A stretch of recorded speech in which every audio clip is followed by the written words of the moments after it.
Pro Evo, ISS, Winning 11, eFootball. Yes, whichever name you affectionately refer to this series by is a result of a franchise that has defined generations, hooked countless football gamers around the globe, gave us unforgettable memories huddled around tiny televisions with our friends in bedrooms, broke many expensive controllers in sheer frustration, personified passion, rewarded us for our patience and creativity, faithfully recreated the ecstasy and agony of football with indescribable accuracy in polygonal form. FIFA may have been the accessible commercial messiah, complete with licenses, had the pop culture soundtrack in the vacuum, may have sold more copies, but PES was winning the fans' hearts on the street.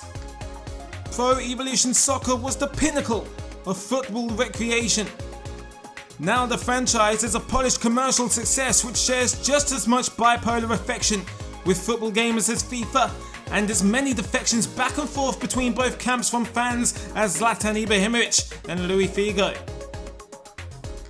But the series wasn't always a success story. It underwent many identity changes, players' identities needed changing, usually by us, the fans, and had its share of culture shocks and technical blunders, each time forcing Konami to work harder on each occasion to win the fans' faith back, as well as create new ones. We take a look at the series' humble beginnings, the evolution of the iconic franchise, and the direction the series has taken in present day, and even what the future holds for Pro Evolution Soccer. This is the history of PES.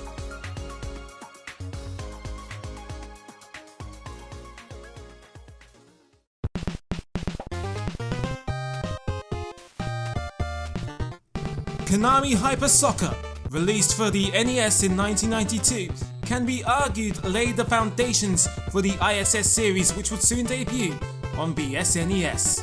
Hyper Soccer was part of Konami's Hyper Sports series, which included Hyper Olympic, Hyper Sports, and Hyper Athletes. Now, as the NES controller only had 2 buttons for the time, the game was extremely basic and simple to play, one button for passing, shooting and tackling, while the other was reserved for lobs and headers while defending. A football game with 2 button controls. Imagine that. Due to the limitations in the colour palette on the NES, teams' traditional kits were largely confined to improvised colours and simply differentiating opposing teams somehow rather than accuracy or authenticity. There was never going to be a satisfying realism, of course. Konami would find that voice in due time. While games like Madden would set the bar for simulation and accurate tactics and strategy, sports games during this period was more about fun visuals and exaggerated effects. Football games in 1992, having no frame of reference for sports games like we do in 2021 of course, are grateful to even have football games to play that had sprites actually resembling human beings. It was of course a simpler time with little to no pressure or expectation on quality or immersive realism, but it was a foot in the door of the footballing world for Konami, and that's all Hyper Soccer counts for the most.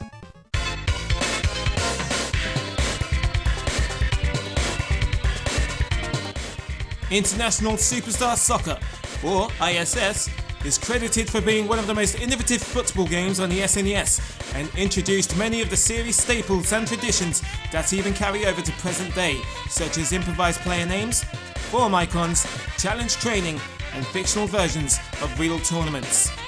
Konami would lay the foundations for a series-long tradition of flirting with the iconic likenesses of star players and having a little fun with getting creative with their names as a loophole to not license them. It was an open secret which Konami themselves finally acknowledged on their own official Twitter accounts in recent years. The names of the fictional counterparts we all long suspected were given aliases, such as Galfano actually being Roberto Baggio in his divine ponytail. Redondo is of course Magic Midget Maradona. Kostov is balding Bulgarian hero Yordin Lechkov. USA's metalhead mascot Alexi Lalas is recreated as Ewing, and of course many more such as Murillo is the unmistakable Valderrama, and Gomez is World Cup winning legend Romario. Various game modes, which would go on to be the staples of ISS and even PES, originated right here on the SNES. They include the International Cup, the first tease of Konami taking creative license with real-world competitions as they do player names, the early seeds of Konami's counterfeit charm planted here.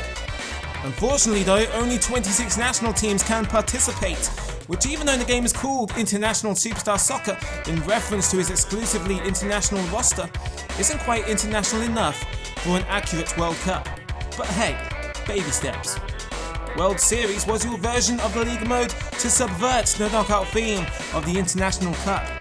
Training is introduced for the first time, including an early version of Challenge Training, a series of challenges in different fundamentals such as dribbling, passing, shooting and defending under an established time limit. And of course, a cult favourite was the scenario mode, in which players are thrust in the middle of a game with specific conditions which they must overcome, such as overturning a losing scoreline with minimal time, or even players remaining. Some scenarios were fictional, while others were based on memorable games from famous tournament matches of its time.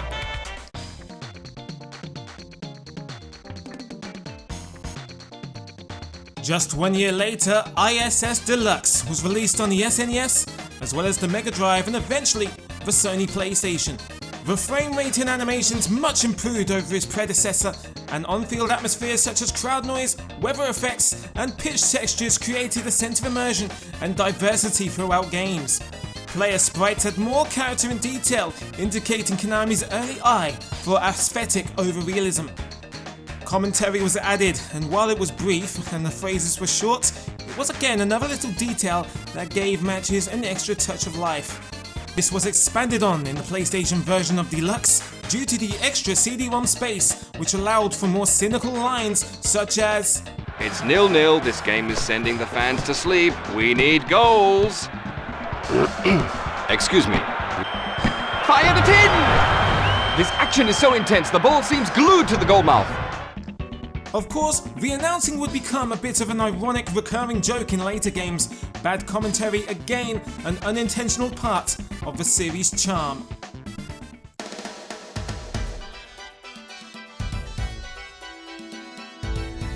The 3D era of Pro Evolution Soccer's history begins on the Sony PlayStation, with Goalstorm or World Soccer Winning 11, depending on which part of the world you're from.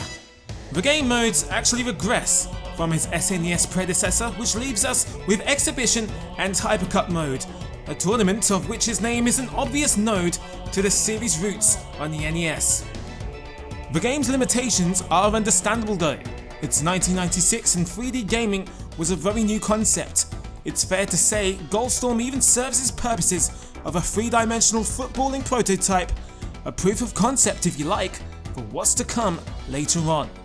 Contrary to its previous games in the series, there are no player stats. There are even no player faces. Interestingly though, many national kits are accurate and even feature their association's official logos, a theme which would continue throughout the PlayStation series.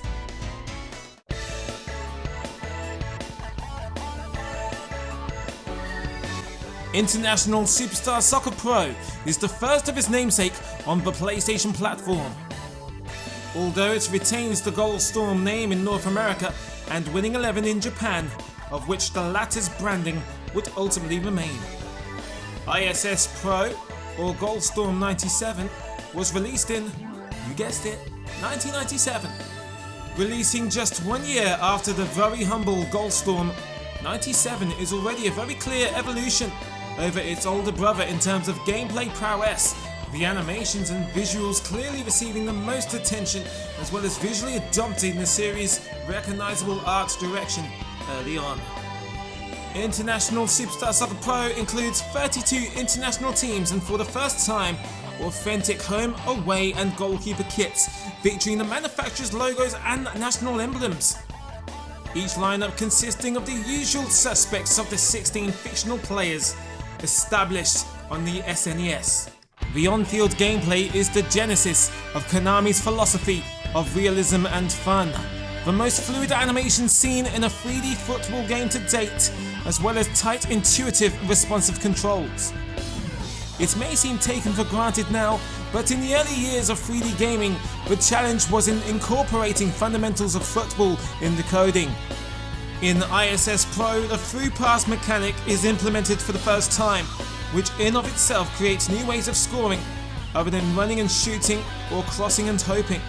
The 1-2 pass is also introduced for the first time, although not quite as polished as later on, mostly because it's an automatic mechanic. It's still a welcome playmaking addition. Score lines in football games around this time are usually high because of inconsequential gameplay. However, in ISS Pro, the philosophy is on realism, and the goals per games rarely exceed 5 at the most, but are usually grounded.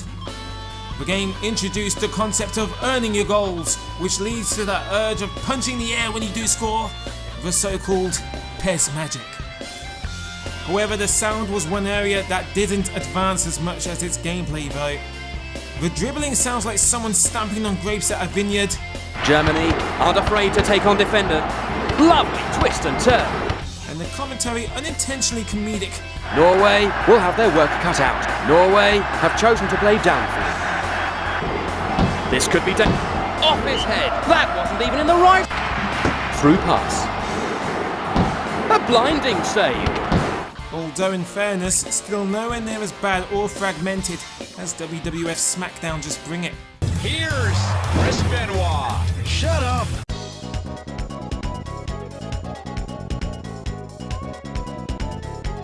International Superstar Soccer 64 releases in 1997 alongside ISS Pro. It's essentially the Nintendo 64 version of the aforementioned game. One of the saving graces of ISS 64 is that it's superior in performance to its rival FIFA 64. As with ISS Pro, Konami's priority is smooth and responsive gameplay, which offered notably less lag than its FIFA counterpart, apart from in crowded goal celebrations. Another area of which ISS 64 thrives over the PlayStation version is its use of the controller's analog stick with context-sensitive input. Pushing the controller slightly results in slower movement, while full engagement yields a full jog, while of course holding C enables a sprint. The PlayStation's DualShock controller released in the same year, but the PlayStation software that was developed prior or developed without controller input in mind wouldn't implement it or benefit from its function, something which the N64 titles of ISS would flourish from. A fluidity in dribbling which PlayStation owners would have to wait years to experience to its full potential.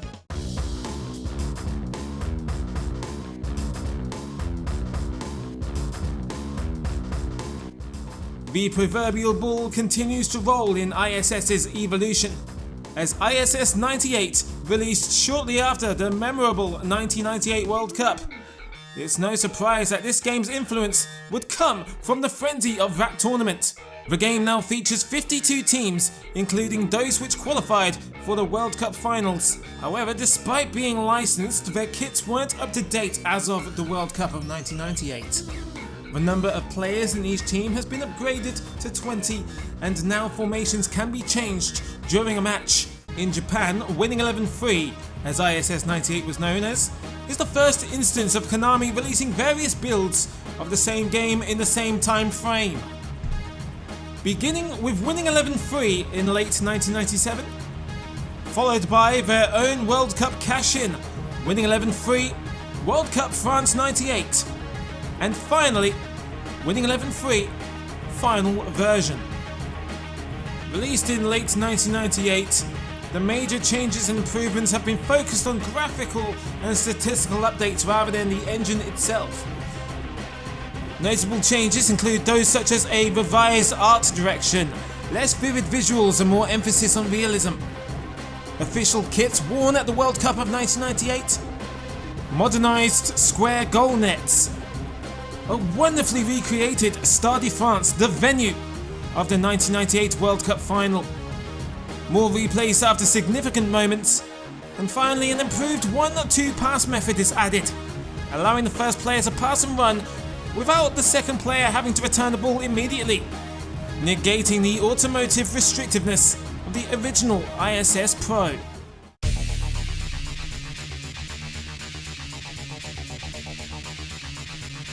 The number 2000 struck enough fear and anxiety into anybody working in the software industry in 1999. but it didn't intimidate Konami enough not to name their newest N64 game after the fake rapture. Speaking of fake, ISS 2000 would be one of the first games to feature many player names in an official capacity, as well as the largest roster to date in the series with exactly 100 teams in total. In the North American and European versions, a high-resolution mode by 1999 standards was implemented in the game. Although its performance was so unplayable, it's about as tolerable as watching elderly cunnilingus. In the Japanese version, J-League teams replace the international sides, and they even go full throttle and add several exclusive Japanese stadiums in place of the usual Euro-continental ones. For the first and only time, an RPG career style mode modestly named Success Mode was featured so long as he didn't own the North American cartridge. Could this be the first instance of covert Konami discreetly removing popular features with little to no explanation? In Success Mode, your aim is to create a player from scratch, try to break into the starting 11, build a reputation for yourself and become a walking marketing machine, while juggling social skills with soccer ones. Carefully choosing the type of dialogue that makes friends and influences people. An early Japanese role-playing influence in a series that wouldn't return until they become a legend mode much later on.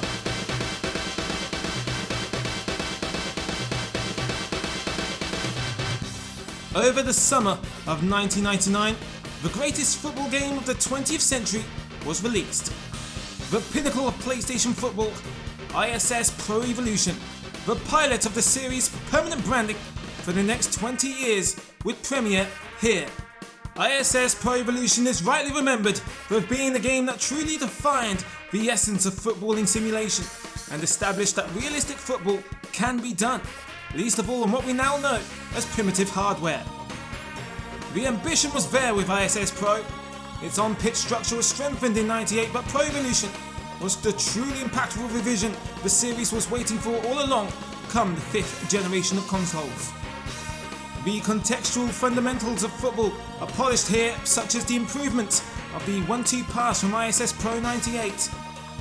Dribbling receives more attention as flair is represented respectfully for the first time, as well as the debut of the shot feint mechanic, a welcome addition giving strikers an additional edge in their duels with goalkeepers. A staple of PES is its Master League mode, which also makes its debut in its earliest incarnation. In this case, the 16 best teams in Europe compete in somewhat of a Super League, a long-time fantasy of UEFA's for many years, but Konami have the bragging rights of actually fulfilling it. It's in this manner club teams officially appear for the first time in the series, although exclusive to this mode. Yet whatever team you choose to campaign as, your superstars are swapped out for the first class of the Master League defaults. The idea of which is to persevere with your minnows while you transfer in better players over time to strengthen your squad until you have your own dream team. Due to there being only one sole division, there is no promotion or relegation, just an endless loop of league purgatory. However, much like on-field gameplay, the Master League would be a mode that would receive just as many refinements in the coming year. The creator's favourite, Edit Mode, receives an upgrade. Now renaming player names is made slightly easier due to the fake identities being far more obvious to classify, mostly due to them being correct when pronounced. The gateway for a boot fetish is opened here too. For the first time, we may change the colour of players' footwear. Before being blessed by the sheer ease of sharing moments via social media and YouTube, you could get away with bragging about your wonder volley from 50 yards that conveniently nobody was around to see. Unfortunately for the Jays of the in-betweeners, Championship manager, completed it, mate. You can't complete it. Yeah, I know, but there was no excuse not to back up your claim as the innovation of saving your goals debuts in ISS Pro Evolution. Simply saving your iconic strikes to a memory card, taking them to a friend's house and showing it off on a different PS1 other than your own was truly revolutionary in 1999.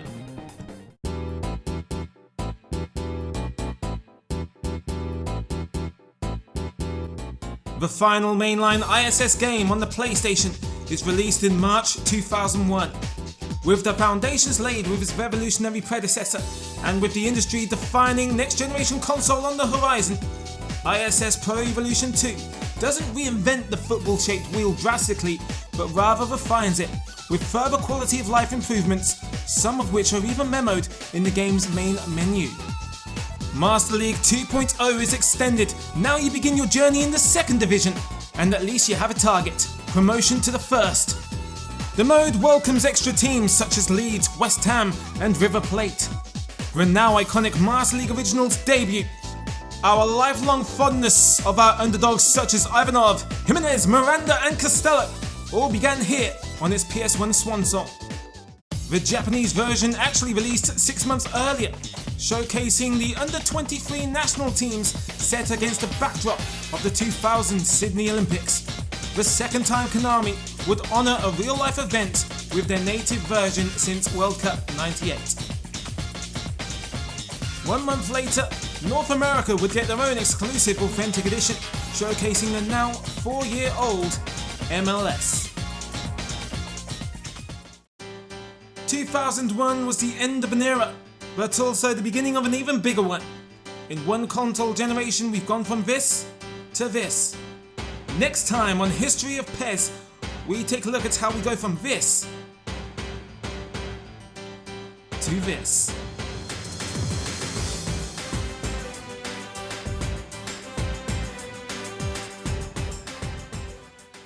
The PlayStation became a household name in the late 1990s, and Sony had the next big cultural phenomenon up its sleeve. In 2000, Sony launched the PlayStation 2. This would be the biggest console leap since 16-bit graphics to 3D in the mid-90s, thanks to its powerful technology, its motion engine CPU, and its suitability for the larger medium of DVDs made the PS2 feel like a forbidden machine from the near future took residence in your very own ordinary bedroom. Games embraced the new technology and evolved drastically in a space of a few months. Facial features became defined, expressions were now possible, a higher animation and frame rate could be achieved, audio receives a desperately needed boost, and the polygon count not only doubles over the PlayStation 1, but quadruples, which allows for more relatable, recognizable, and immersive visuals than ever before. The Pro Evolution Soccer series of course establishes its legendary identity on this console. We explore the PS2 career of PES from its respectable start, the experimentation with ISS and Winning 11 spin-offs, to its magnus opus towards the end of the generation. This is the history of PES on the PlayStation 2. Before we begin, it's important we try to understand Konami's framework for their trident of the football franchise. Since the mid-90s, Konami had two separate divisions producing two separate football games, KCET and KCEO, or Konami Tokyo and Konami Osaka. Konami Tokyo produced the simulation-themed games of PES and Winning 11, while Konami Osaka produced the arcade-style ISS games. In Europe, Konami Tokyo's games would be released as Pro Evolution Soccer, while in North America and Japan, it would be known as Winning 11. Often released earlier, as well as re-releasing domestic J-League themed or updated international versions with refined gameplay and updated assets. But more on that later. As for Konami Osaka's titles, in Europe and North America, they retained the ISS banner, while in Japan they take the mantle of Jikyo World Soccer, just like Winning 11 J-League themed editions, known as Perfect Striker. Now with the genealogy of the game established, it's time to explore the evolution of Pro Evolution on the best-selling console of all time.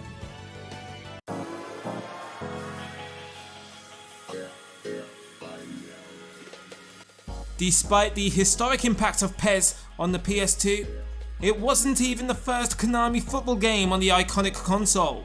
Konami Osaka received this honor with the reboot of ISS. Released 5 months after the launch of the PS2, ISS makes its next-gen debut, building on the foundations of the core mechanics of the Nintendo 64 ISS games. This time, the differences between ISS and PES would be more pronounced, as it was clear the brand of the former was going to be focused on faster and more casual style gameplay. The famous coin toss retains its place in the game, and many animations have a satisfying weight to them, although it was juxtaposed with unnaturally fast ball physics when passing and shooting. There is a lot of clutter on the HUD, which seems sometimes excessive, however thankfully this can be removed. The power to adjust the game speed even makes its debut here, something which wouldn't arrive in PES until 2011. The sound design is very impressive for its first entry, with atmospheric and authentic crowd chants, as well as an excellent menu soundtrack, which is also synonymous with Konami's football games, and the eccentric Terry Butcher puts in some early shifts in the PS2 era.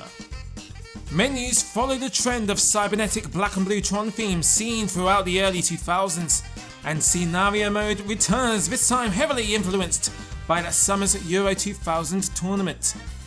Something else the ISS games had going for them when many player names were accurately spelled in England were officially fully licensed. Similarly to Hyper Soccer on the NES, we weren't exactly spoiled for choice at the beginning of the next generation, and in some ways it seemed a slight regression after the accomplishments of ISS 2. But still, having a sweet slice of any kind of next generation football more than made up for this pitiful participation.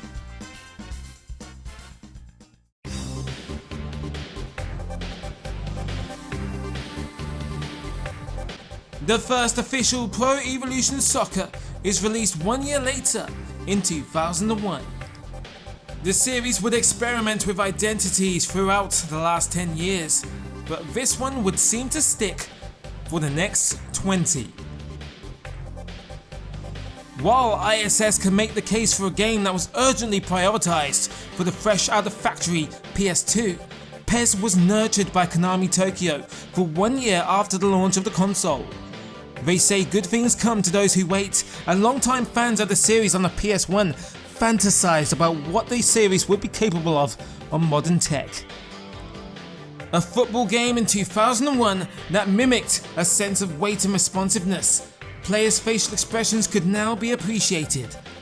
Dozens of significant and star players actually had their likenesses captured for the first time. Our ballers were now no longer faceless bots, distinguished by name only and the occasional hair texture. Now their iconic likenesses was immortalized in 3D form. Entrance scenes had a little more sense of occasion, with press and photographers even wearing elementally protective clothing. Club teams now make their no strings attached arrival in Exhibition.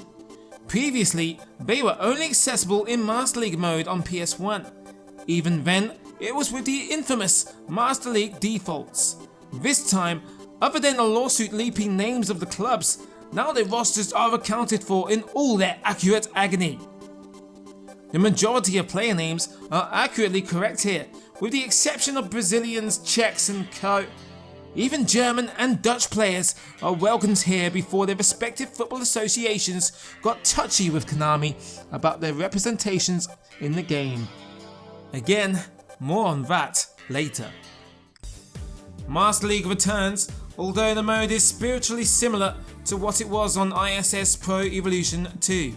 However, for the subjectiveness of PES's visuals in its debut, one cannot deny stadiums are lavishly detailed, perhaps ahead of their time, and even the artists knew, ensuring we get a decent eyeful in the run-up to kickoff.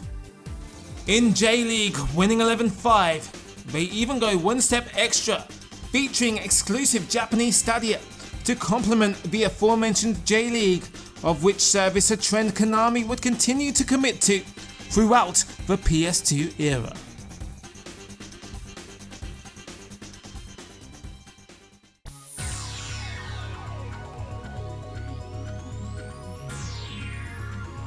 International Superstar Soccer 2 debuts on the GameCube in 2002, and I've got 2 more 2s in 2 weeks' time. It's joined by its PS2 counterpart.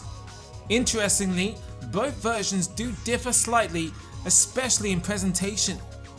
It's one thing that Konami had 2 separate divisions working on PES and ISS, but for ISS 2, it was as if KCEO was separated into 2 porting teams.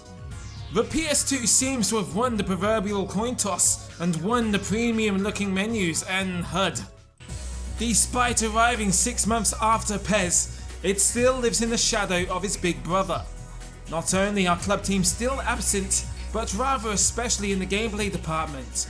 Close quarter dribbling is a lot less responsive compared to ISS 1, and shots still rifle off at 70 miles per hour at fearless goalkeepers who save most attempts on goal like they're bored.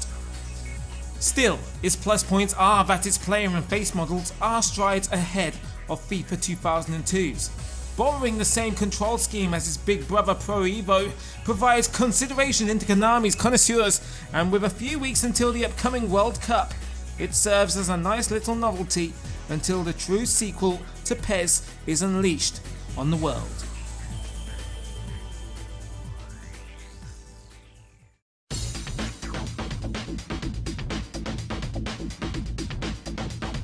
Life was very good if you were Japanese, because of course not only was the World Cup fever sweeping your homeland and absorbing the nation like the abomination that Tetsuo becomes in Akira, but because your disappointment with ISS 2 was short-lived and just a few weeks shy of the 2002 edition of the FIFA World Cup, the first of the 21st century that Konami would exploit, they released Pro Evolution Soccer 2, or as it's more domestically known as Winning Eleven 6.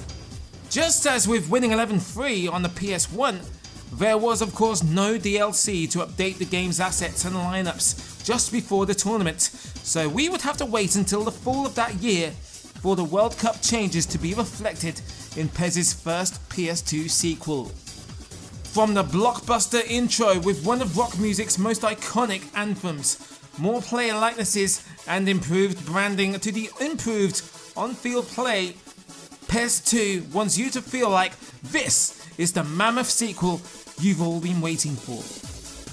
It can be said PES 2 is one of the first PS2 versions to slow the player down slightly and force them to contemplate their decisions on the pitch, which was polarizing to some and embraced by others. A departure from the more casual PES and ISS games, a direction that returns with PES 3 and 5 much later on.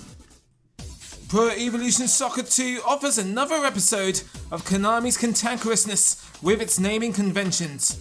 What could be a better compromise than Manchester, London, Amsterdam and Madrid, you ask? How about the covertness of Aragon? Well, obviously that's associated with Manchester United. Europort? That's kinda clever, but it's Liverpool. Of course Arnholt must be Bayern Munich. What on earth does Dublin have to do with Aston Villa? Victims of the FIFA PES licensing Cold War would certainly recognise the name Piemonte. You get the idea. Previously, there would be a touch of rationality to the naming procedures in the past, but either something went catastrophically wrong with the game's code the night before the game went gold, or more realistically, it's just some kind of bizarre inside joke. While we're on the subject of names, as if the shame of the Netherlands failing to qualify for the World Cup that year, they are also redacted by squad names too. While the usual charm of player names calls for them to be misspelled or at least similar sounding, Holland's players were replaced with rudimentary numbers, which truly tested the detective skills of die-hard football nerdism to correlate. In the edit mode, for the first time we can alter an existing player's appearance too, without the inconvenience of base copying. Adidas's long-lasting relationship with the franchise begins here too, with branding appearing on boots, Japan's national strip, of which is the only licensed one in the game, alongside England's, if you can count it minus the crest, and in Winning 11-6, the lapsed fans' favourite Ferenova 2002 ball. Beckham was good, but between the releases of PES 1 and 2, he had since evolved into a global icon, and his memorable mohawk and trademark free kick is immortalised for the first time in the series here too. Just like ISS 2 a year prior, PES also debuts on the GameCube with the critically acclaimed Winning 11-6 Final Evolution. Much like 1998 Winning 11-3 final version on the PS1, Final Evolution's reputation precedes its own name. The final and definitive revision of Pro Evolution Soccer 2 before its upcoming sequel, a trend Konami would honour throughout the PS2 era. Final Evolution provides the most responsive on-pitch experience, more diversity in shooting and ball physics, as well as much smoother transitions between animations, especially jogging and sprinting.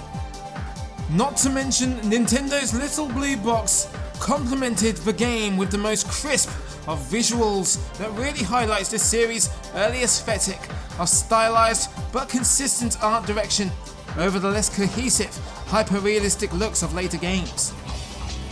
Nonetheless, the formative years of PES on PS2 were coming to a close, and now it was time for Pro Evolution to mature, to evolve.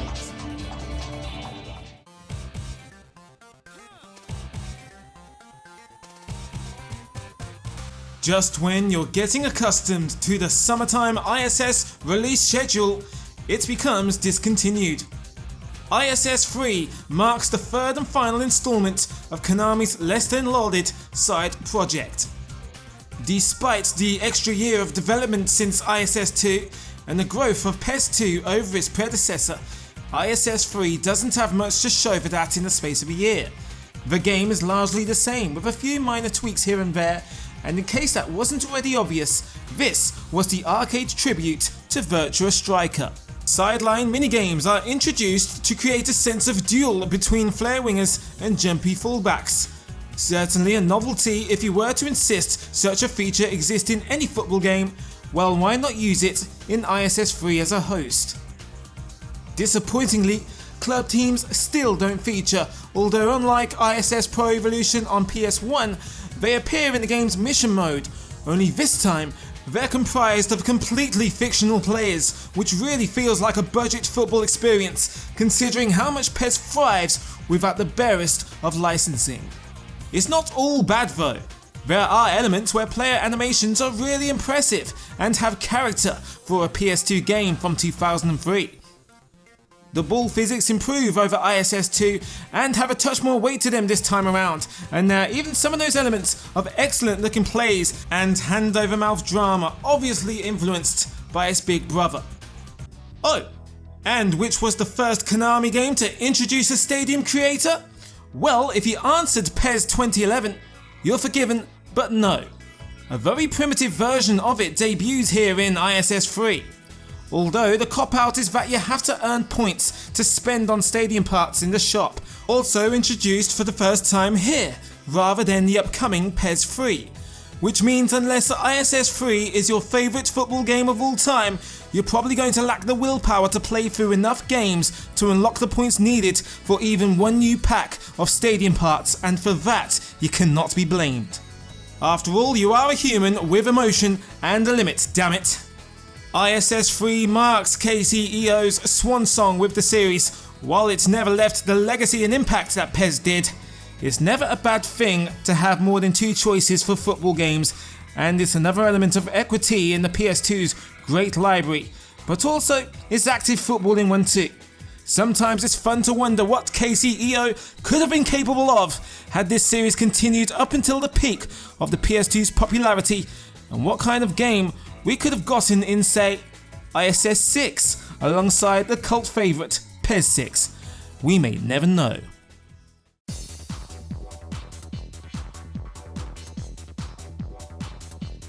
PES 1 and 2 can often feel like volumes 1 and 2 of the same movie. Well, PES 3 was its blockbuster summer sequel, and they say the third in a trilogy is often the worst, but when sport is your reference and not fiction, then all you can do is improve as the understanding of the technology does too.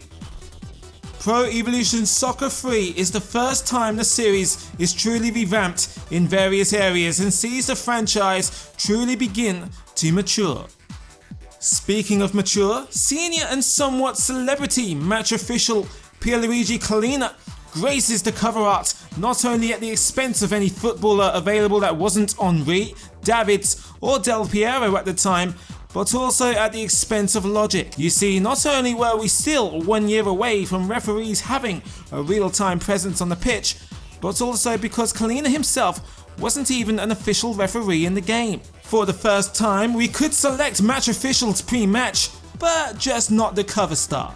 If I'm ever given the honor of interviewing the legend himself, no, not him, Seabass. That's another Konami quirk I'd love to get the dirt about. Or how about why they seem to be so ashamed about representing Skulls' natural hair colour? Either Konami's Facemaker's monitor is incorrectly calibrated, or Konami discriminated against redheads. Much like the manner in which Skulls was earning the reputation of being one of the greatest midfielders of his generation, PES 3 had finally entered the discussion of becoming one of, if not the greatest football game of all time as of 2003. As mentioned, earlier trilogies can often feel like the lowest of efforts, and it was a trope already established with the aforementioned ISS 3. However, PES 3 marks a maturity milestone on the still sophomoric PS2. The art style gets its most senior and realistic overhaul yet. Even by sports game standards of its time, KCEJ was truly ambitious in replicating less of a conventional gaming presentation with condensed cutscenes and pumping background music over goal replays, and instead opting for more of a broadcasting immersion. A depth of field filter is implemented on console, which sadly doesn't carry over to the first ever PC port in the series. We are still a year away from full domestic leagues, however, this is offsetted by licensed club teams for the first time in the series. Milan, Juventus, Roma, Lazio and finally Parma fly the Italian flag and compensate for Kalina's in-game no-show, while UEFA Cup winners Feyenoord become the Dutch damage control for a still neglected national team. For nations that aren't fortunate to have Konami coins thrown their way, a compromise was implemented with the first ever strip editor in the series. Not only did this provide hours of labour alongside crest creation for our budding option file creators of the generation, but Konami had the foresight to include real-world kit templates in the edits mode so we can recreate those iconic Nike designs of the belated World Cup that featured World Cup winners Brazil, runners-up Germany, humiliated holders France, or their dark horse domineers Senegal. How about Arsenal's iconic invincible attire, or Manchester United's Red Devil Blackhorned look from that season? Konami didn't just throw in random templates for the sake of it. They were fully aware of the authentic appeal of their rivals FIFA and had to be clever in their ways of covertly combating that marketing power. If kit editing didn't take enough of your free time as it is, how about the level of freedom the face editing mode brought as a child? Being able to give anybody Edgar Davids goggles or those protective face masks players would wear when they break their noses. The lack of customization in modern football games is a byproduct of the sophistication of the player models now. Back on the PS2, the players' faces were scaled so every hairstyle and accessory would fit them. These days, we're lucky if we even get one headband to adorn His Royal Highness Neymar. Pogba would never leave the dressing room with such limited hair colour choices. The faces, or rather heads, weren't accurate, but artistically, the players were still recognisable, a fair compromise for the tech. While the series of course had the potential roots for hardcore realism, it's always appeared contentious to be a flirt with simulation rather than a marriage. Here in PES 3, it's very much a fling until PES 5 puts a bullet in the head of the stripper on the stag do and signifies an end to casual freedom and locks the series in a 1-year contract of unforgiving wedlock and adult reality until the liberation of 6. But until then, PES 3 returns to the series' roots of consequential decision making.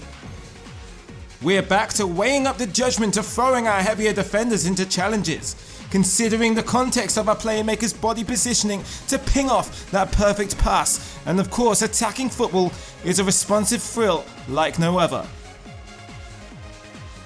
Dribbling is tightened up so now the likes of Henry, Ronaldinho and Figo are a joy to control, however not a guarantee to compromise defenses either.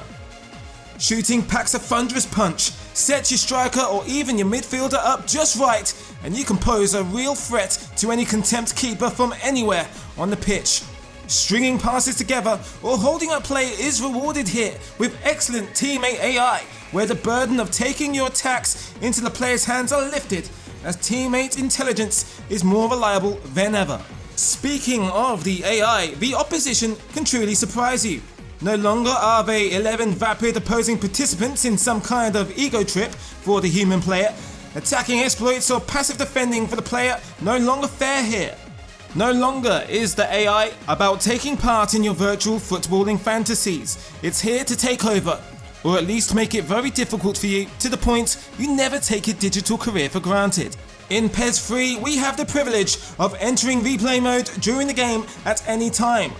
Previously, you could only do this once a goal was scored, but now we have the power to instantly inspect those trivial moments or just to admire Edgar Davids' big floppy dreadlocks. Just as ISS 3 test ran the idea, PES 3 introduces a more worthwhile concept of the PES shop. Now we have the opportunity to unlock classic teams, players, training grounds for exhibition, and extra grounds for training modes. Hairstyles, Mario-style rainbow effects for the finale football on replays, and much, much more. What a life we had before the poison of microtransactions, gaming credit done the old-fashioned way. Just like with Winning 11-6 Final Evolution, the annual Konami culture of the PES Director's Cut dropped a few months later.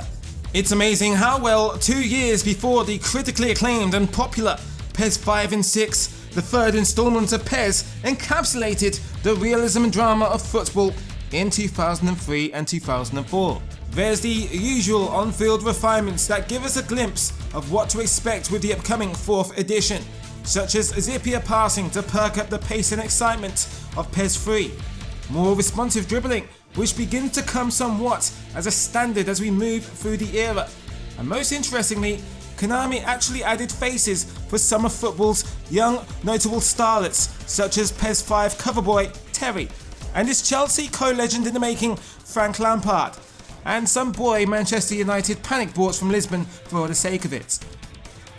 The idea of simulation wasn't something Konami scoffed at, as we know by now.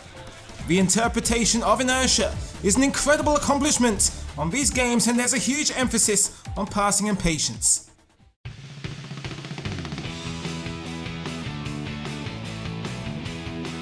Pro Evolution Soccer 4 is considered to be the biggest PES yet, with many significant on-field innovations and marketing advances. The first time in the history of the series, full leagues are represented rather than the hand-picked notable clubs of the continent. Italian, Spanish, and even the forbidden Dutch leagues are fully licensed from top to bottom this time, which is a major breakthrough in Konami acknowledging the desire for a real-world domestic structure in their game. Phantom referee Kalina elongates the running joke of cover star without actually starring in his own game. He's flanked by the supporting cast of Fresh Invincible, Henri, and Roma icon Totti, the two biggest stars to feature on the PES box art yet. On the pitch, PES 4 brings forth new quality of life mechanics, such as holding down X to pass to a further away teammate. Now we can execute those dream-driven passes of Gerrard or replicate the cross-pass openings of Pirlo without having to carry the ball for another 20 yards to make the crucial pass. Another long overdue element of rewarding the player for having the vision to spot an opening or an opportunity that could radically evolve into something dangerous far ahead of time. Referees finally embrace the optimization of the PS2's processing power and grace the field in real time as the 23rd man. No longer relegated to the cameo of cards in cutscenes. Even the dynamacy of the advantage rule is introduced for the first time, and free kicks now offer you the option of a second kicker who can strike the ball after a step over by the first or strike the ball after a layoff. While nothing revolutionary, it does offer some variety to free kicks and can produce some great goals. 5-star difficulty is challenging enough, but the returning PES shop lets you buy a 6-star if you're a glutton for punishment.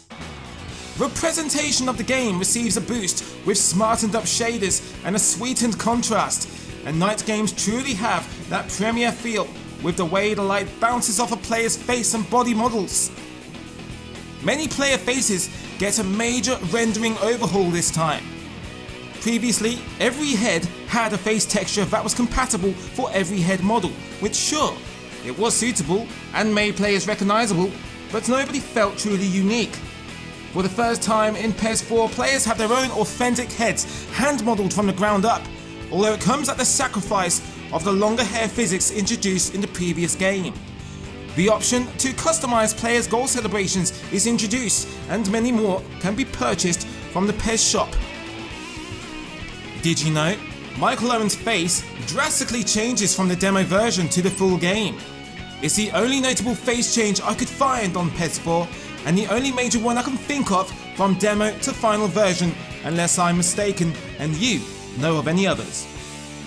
A special thank you to Shales for providing this historic footage. Remember how PES 3's new kit edit mode had you covered with those real templates for existing strips at the time? Well, it wouldn't be a PES retrospective without a little PES regression. In PES 4, the choice of shirt designs is severely crude, limited and basic. Those of us looking forward to recreating our beautiful Total 90 shirt designs worn that season had to settle for this. While even more mind-bogglingly, the choice to create one of the most common shirt concepts, stripes, is stripped away from us too, as are hoops and checkers. So, if you was a Celtic or a Sporting Lisbon fan, you were stuck with this. Or if your nation was Croatia or Argentina, being given no choice but to represent your countries in kits like this is like watching someone desecrate your flag in front of your very eyes. Still, one strange kit template that crept into the game is a strange product placement for the low-key side project from handsome Italians Maldini and Vieri. Probably some kind of add-on deal in exchange for Milan and Inter's representation perhaps? Who knows? On field, PES 4 is often considered a transitional and somewhat more accessible game in between the punishing realism of 3 and 5.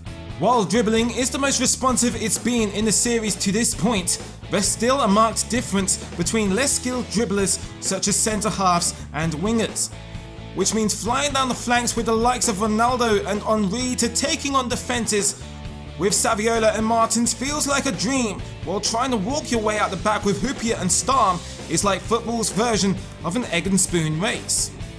Shooting was a critical point with this edition too. Perhaps it was too reliable on PES 3. That come PES 4, if the context of your player's body position isn't quite right, then many strikes will find themselves scuffed, mishit and scurrying across the turf in classic daisy cutter fashion. But get one just right and some spectacular power can be unleashed under the right circumstances. Thanks to his energetic and consequential brand of gameplay, PES 4 was too good to ignore from the most hardcore of FIFA fans in 2005. PES 4 certainly earned a reputation of its time for being one of, if not the finest, in the series to this point.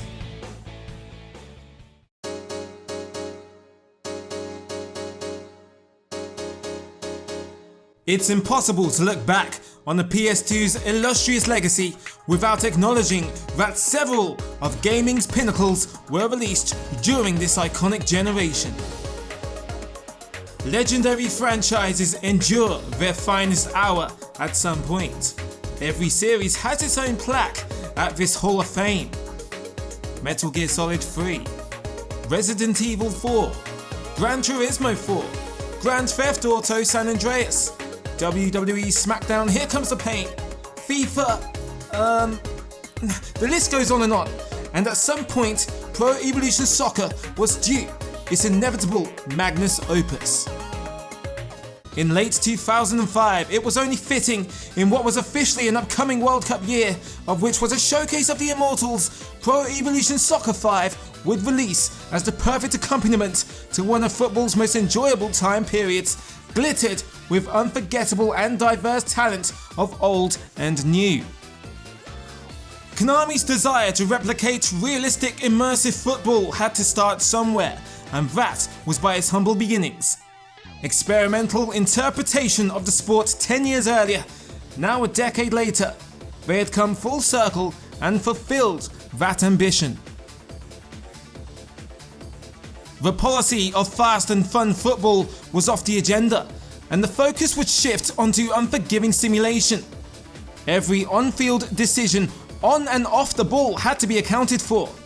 No longer could long runs and unconditional dribbling be attempted by anybody with a modicum of attacking attributes. Abusing R1 to sprint results in stamina catastrophe, and spamming X to press the opponent and absorb the adidas peleas is met with many muchas gracias from ball carriers until after about the 5th game of 50 fouls, and if by then you haven't been conditioned by the referee that now you must time your tackles and pick your spots for challenges from now on, then you'll never enjoy the game.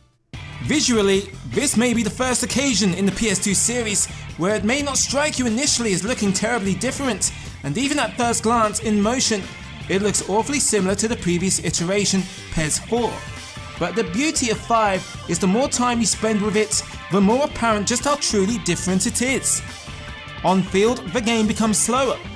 Ball physics have much more weight yet also more energy. While you can't spray it around the pitch without respecting the player who's passing it like you could previously, when you do get Gerrard, Pirlo or Xavi on the ball, you truly appreciate what they can do with it more than ever before. The emphasis becomes about respecting your player's positioning and opening up their bodies to get the maximum efficiency on a pass, taking advantage of passing lanes and channels while simultaneously closing them down and soaking up spaces with defenders. Stats and attributes have always been a significant component under the hood, but here in PES 5 they make up the majority of the game's electrical work. The experience simply is naught without this essential element.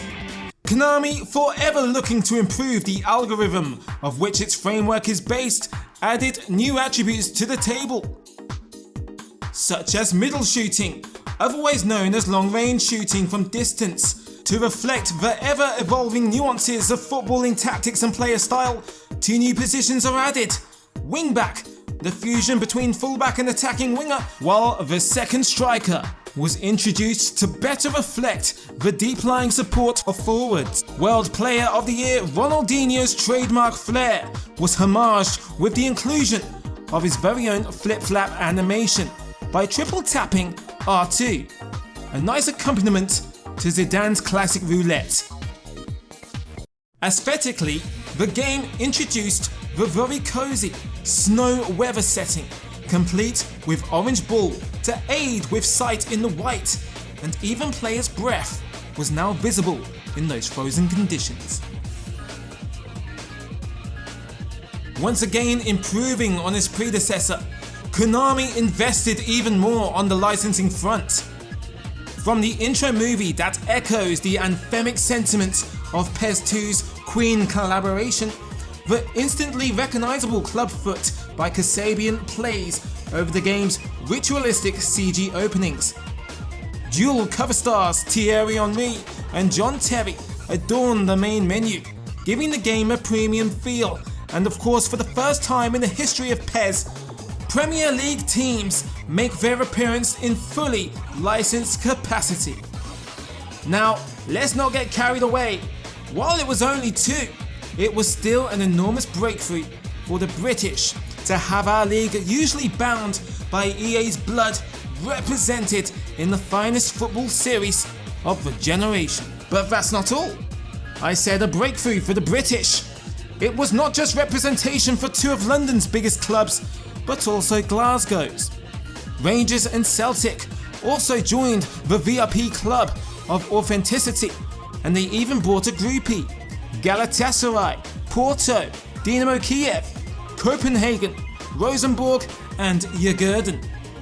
Now, what do you think this guy sings?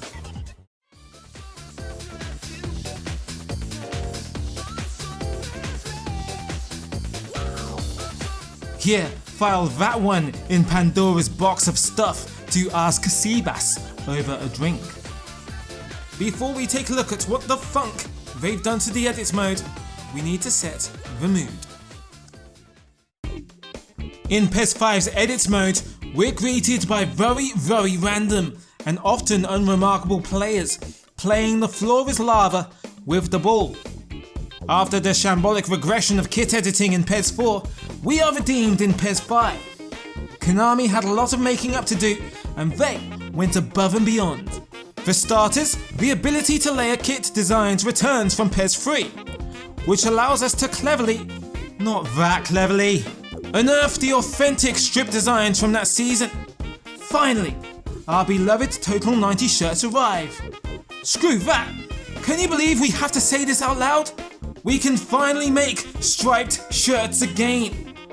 On top of that, Konami also gave us the sophisticated tools to create shirt sponsors, kit manufacturers, and even accurate crests instead of the rectangular flags seen in the past. This particular procedure gave many of us a newfound appreciation for seasoned pixel artists. One novelty seemingly picked from the new feature wish lists was the innovative boot creator. Normally, boots libraries consisted of a couple of Adidas Predators and generics from the Konami catalogue.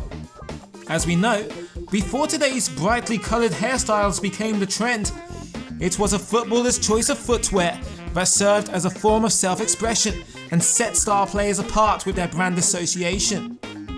Which is why it was a big deal that, just like the kit templates, Konami cunningly snuck in design riddles that, once solved, formed the forbidden imagery of Nike, Puma and Umbro boots to fulfill the on-field fashion of the time.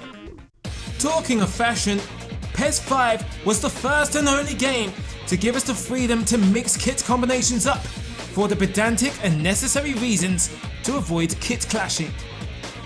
As the series grew in the licensing front, kit manufacturers became so sensitive to their properties being remixed by players in the sanctity of their own homes that it was deemed a sin, and Konami was pressured to remove the feature that certainly made life a little easier. Now, on the pitch, PES 5 was far from perfect. After all, every masterpiece has its inevitable flaws. Many of these niggles would be ironed out in what for some was considered the holy grail of PS2 football. The Korean exclusive Winning 11-9 Liveware Evolution. Imagine PES 5 without the fouls every 5 seconds, self-aware AI that can oftentimes be mistaken for human opposition, and minor quality of life changes such as more ping on passes and swerve on shots and crosses. While there were enthusiasts who imported the Winning 11 games so they could embrace the new brand of Konami football before the rest of Europe could with PES, the urban legend status of Winning 11-9 Liveware Evolution ushered in a new wave of curious import hobbyists, many of which cite Liveware Evolution as their gateway to the faffery of swap magic and other console hacks to play foreign games. Pro Evolution Soccer 5 remains one of the most legendary, endearing and polarizing football games ever made. It's applauded for its ambition in recreating the sport of kings, rewarding critical thinking and patience. It was considered revolutionary at a time the console it resided on changed the world.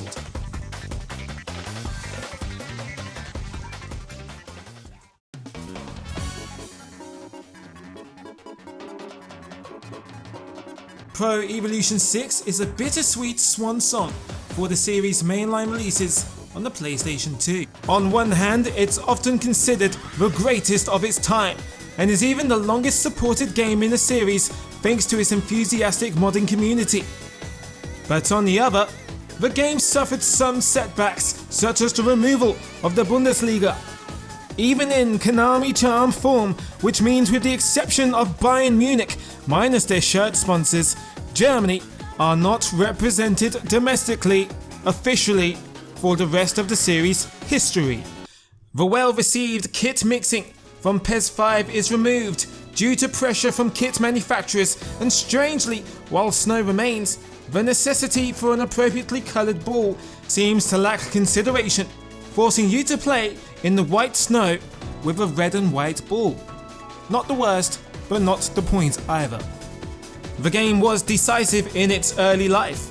Some players felt the game was a glorious return to the accessible, faster pace of PES 4, while others believed it was a setback after the progressive realism of PES 5. Either way, it's fair to say PES 6 comprises the best of both of those viewpoints and is a fusion of the two footballing gaming philosophies, which probably is a credit to its lengthy community standing. The void left by the removal of the German league is at least partially filled with the French league getting the merchandising makeover. They take the fully licensed league total up to 4. The Red Devils get their recognition. They are sworn in at the expense of Chelsea in Konami's 2-club quota from the Premier League. Too bad it happened to be one of United's uglier outfits. On the heels of one of the most iconic World Cups in history, many of that summer's World Cup elite are not only immortalised in licensed get-up for the first time in the series, but every player who made their respective final 23-man squads were given facials. What's better way to value our new authentic assets than with the International Challenge, a brand new World Cup qualifying mode which even allows us to play against smaller nations not normally accessible in the team select screen. If you do know someone psychotic enough to complain about how all these new licenses are a little overwhelming and considers the authenticity to be toxic realism, why not lighten the mood with a little good old-fashioned fancy dress? If you've never played in the now extinct Deli Alpi in the skin of an extinct animal, then you've never lived. Maybe Konami were vying for the top post on r/I am so random with those contextless costumes. But what could be more random than an 11v11 of lottery picked squads? Well, that's where the random select mode finds its calling. In this mode, the user can pick up to either 4 clubs/nations or 1 region/league. Once selected, the computer picks a random selection of players from the teams or region for the player's squad. A callback somewhat to the all-star teams of the previous generation. Only the lineup is selected automatically. A fun distraction, and who knows, you could unknowingly unearth one of world football's great new undiscovered talents for your mass league. The PS2 era of PES is often considered to be the golden years. The gold generation of PES, if you was to use a footballing metaphor. The series very literally evolved over one generation and improved significantly one title after the other. The PlayStation 2 felt like a console gaming renaissance. We were living through a period where developers and players adapted to the potential and the revolution of games together, and their potential to not only interpret reality, but also replicate it. From the primitive beginnings in 2001 to the end of the console's primary term, we watched an extraordinary leap in visuals, content, and engineering. All good things must come to an end, and technology must contemporaneously evolve, and with high-definition gaming on the horizon, the journey to boldly go where no one has gone before begins all over again. Change is something we all experience many times throughout our lives, and while transitioning can be difficult in the short term, long term is often for the greater good. Pro Evolution Soccer enjoyed its golden years on the PlayStation 2. The golden generation of football games, if you will, marked by a revolutionary growth both technically and fanatically. If it was good now, imagine how great it would be once developers got their hands on greater power and more resources to fulfill their vision for the ultimate next-gen football game. Fans were certain PES wouldn't be anything but prosperous throughout the upcoming generation. Just as gaming evolved radically from 16 bits to 3D, only to quadruple the polygon count of the PlayStation 1 via the PlayStation 2, the question was, what's the next logical milestone for gaming? With high definition being the new standard visual format of media, the next-gen game consoles certainly had to accommodate graphically as well as accessible online multiplayer gaming becoming the next huge cultural shift for households. Once again, the way games are played and designed drastically evolved. Konami struggled to adjust to the aforementioned changes, while their rivals hit the ground running and thrived from it. We explore the downfall and rejuvenation of PES on the 7th generation of consoles. This is the history of PES on the PlayStation 3.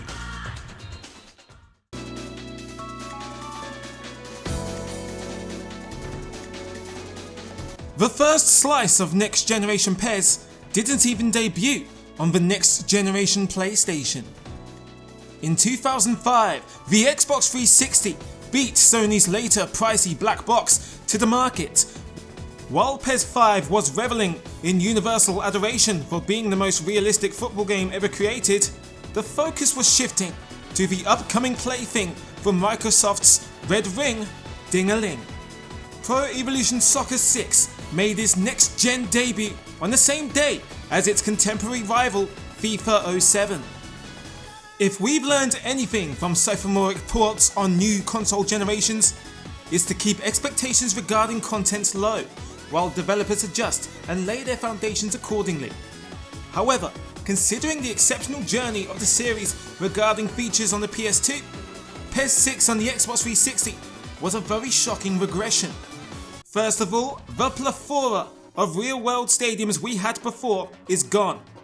We go from 32 real-world stadiums to simply 8, one of which being a fictional composite of Old Trafford and Anfield, but probably resembles PSV Eindhoven's Philips Stadium more than anything. The cosy snowy weather has been removed too, and wouldn't make another appearance for the rest of the generation. The biggest disappointment was the pillaging of its sacred edit mode. The once powerful tool for authenticating your game and satisfying your customization urges was reduced to a simple name editor for players and nothing more. Even editing the fake team names was impossible. No kit editing, no badge or sponsor creation. Even the cheeky little boot editor from the PS2 version was abolished forever and onwards from the series. Even customizing the rosters and updating your squads as the season progressed was ruled out. Meaning teams were hard locked as the day it was launched, and features were stripped bare as naked as the day we are born. On the pitch, however, it's still the familiar PES gameplay we know and love, and perhaps that's the problem. It's familiar because it's virtually the same safe PlayStation 2 gameplay. Konami didn't take the bold risk to innovate with new technology, while its rival FIFA gained an advantage, building a new engine from the ground up, gaining a huge head start over PES. Much like PES 6 on the PS2, the next-gen version was a more accessible, arcade approach to the sport over its sim-heavy predecessor, which, while faster and easier to pick up and play, there's still a respect towards the fundamentals of football regarding timing and players' body shapes to accomplish what you want to on the field. The art style sees a departure from the realistic proportions and colours of its PlayStation 2 spell, and opts for a more stylized and ectomorphic presentation. It may be deliberate to conceal the time constraints of not completing a transformative body model to complement the edit mode. However, the idea of Wayne Rooney appearing as slim as Peter Crouch is unintentionally comedic. Nonetheless, after the degrading quality of the 2D supporter sprites grew intolerable on the PlayStation 2, seeing 3D supporters in a football game was for many a dream come true. At least it appears Konami finally found a use for the pre-match puppets of PES 5 after all. PES hardly hit the ground running from a feature and marketing perspective, and essentially played it safe by merely porting over the last-gen version of the game with a HD lick of paint. Konami conceded a very early goal with PES 6, and the pressure wasn't going to ease up just yet either.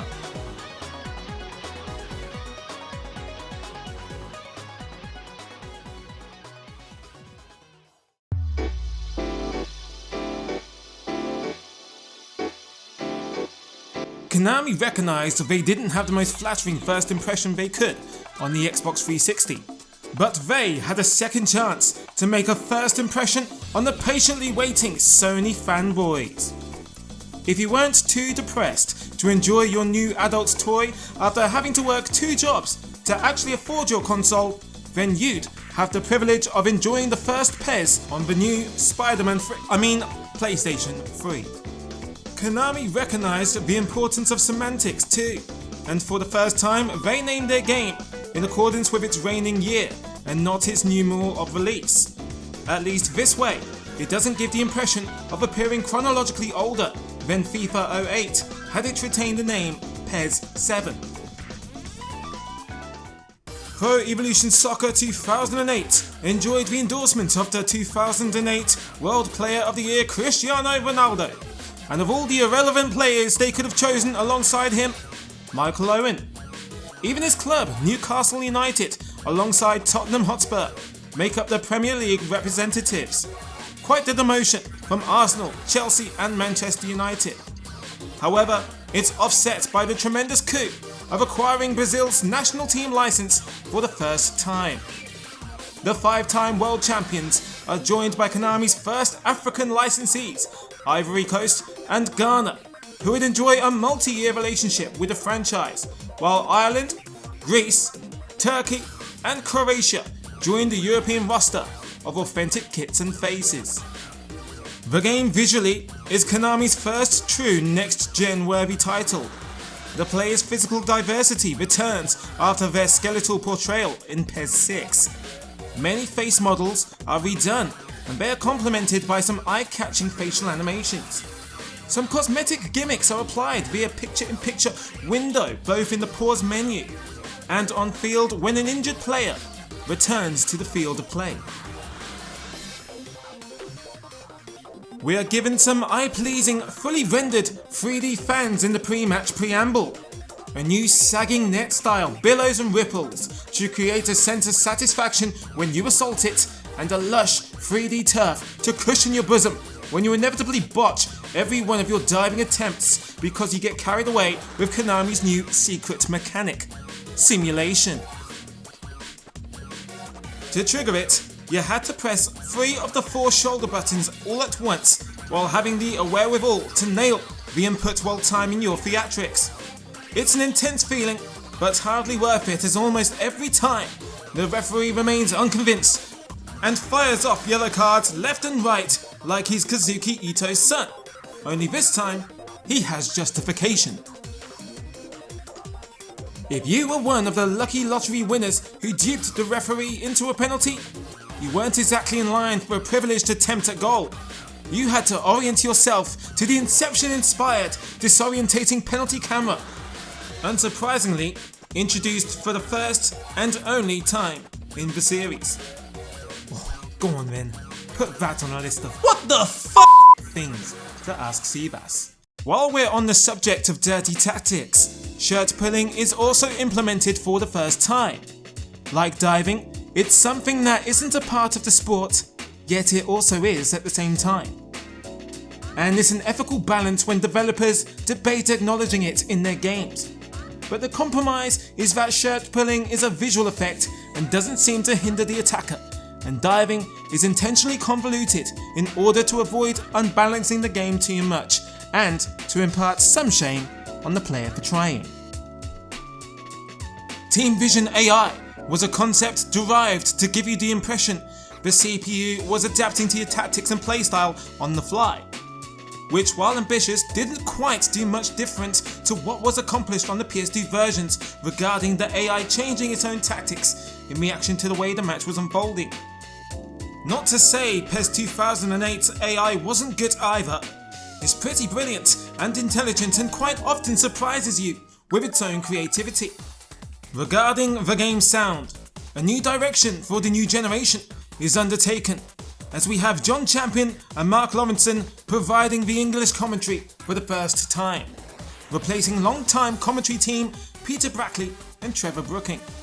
Konami dabbled with a more contemporary soundtrack laden with vocals and genre diversity. However, its song choices for PES 2008 are infamously, unintentionally hilarious or just straight up cringe. Defense dribble, throw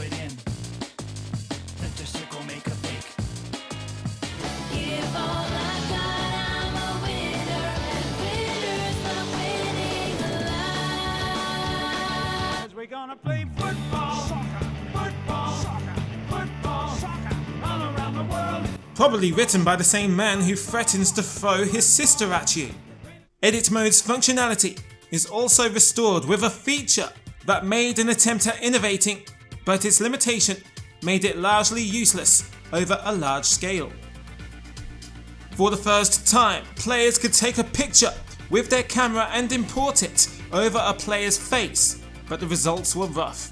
Despite the advanced face modeling tool introduced here, lining up your texture with the face model was harder than playing Tetris with your toes.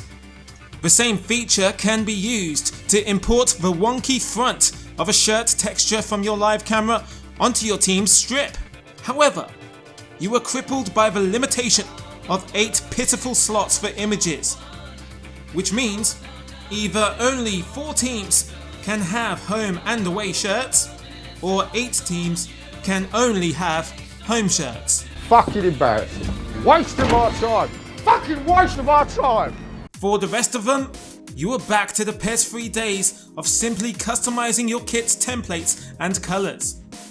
The first in an ongoing saga of Konami's wrestling matches with technology and using it to accommodate creators' visions. For its time, PES 2008 was a fair first full schedule entry in the gameplay department on both 360 and PS3.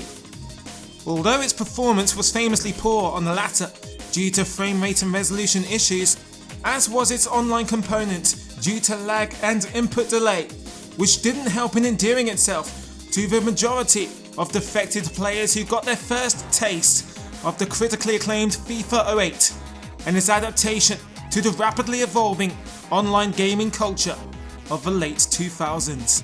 The pressure is now on for Konami to drastically improve matters for the next game and compete with a FIFA that will no doubt be even better.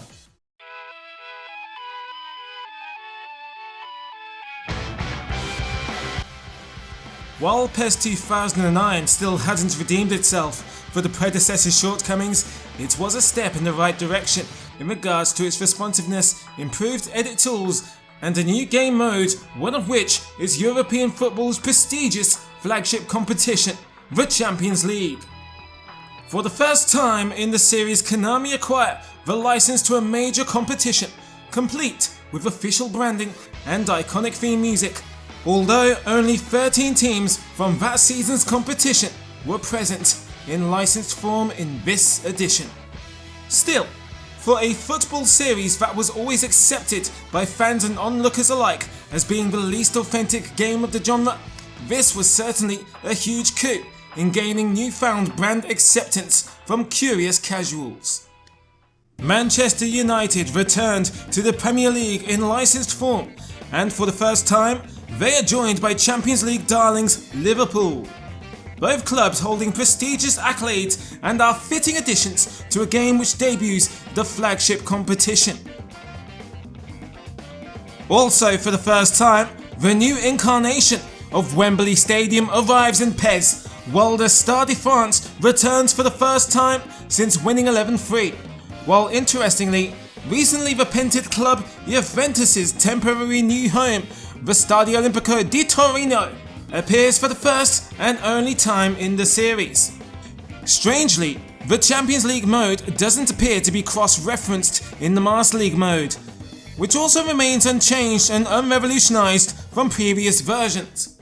However, this year it seems a lot of the single-player resources went into the new Become a Legend mode, which many players of the time assumed to be an imitation of FIFA's Be a Pro mode. Although many die-hard PES fans will know, Konami patented the concept of controlling a single footballer throughout a match in Winning 11-10's Fantastista mode, ISS 2000's Success mode on the N64, and even as early as PES 5, allowing you to control one player throughout a regular match through controller assignment. In PES 2009's incarnation, first of all, you would create your virtual boot scrubber and even tack on your own facial feature as seen in PES 2008, or build one from scratch. You begin your career in the merciless world of football as a 17-year-old at the fictional Babylonia CF against Athletic Club Salsabi, while scouts and ah about offering you a deal based on your performance.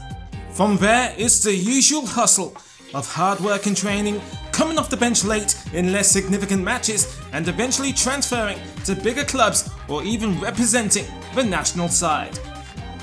There doesn't seem to be any incentive or on-screen reward for completing passes, tackles, or scoring, unlike his online variant, and controlling one player throughout a match, hoping teammates involve you, can be as unstimulating as watching the grass on the very turf you tread grow.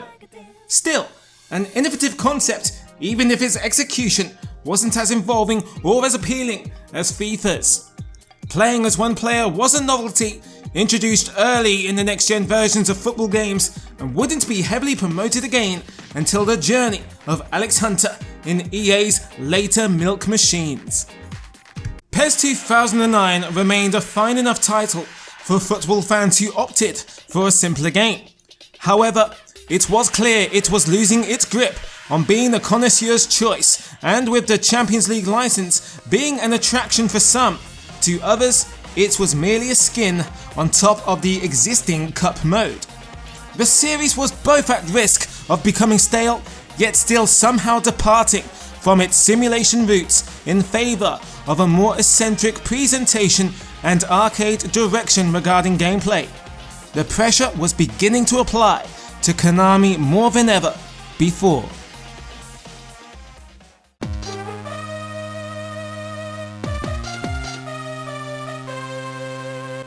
The fourth next-gen iteration of PES is also the last one with PlayStation 2 influenced mechanics, while simultaneously abolishing the cartoonish art style and arcadey gameplay, and returning to what worked in the past, its more mature and realistic roots.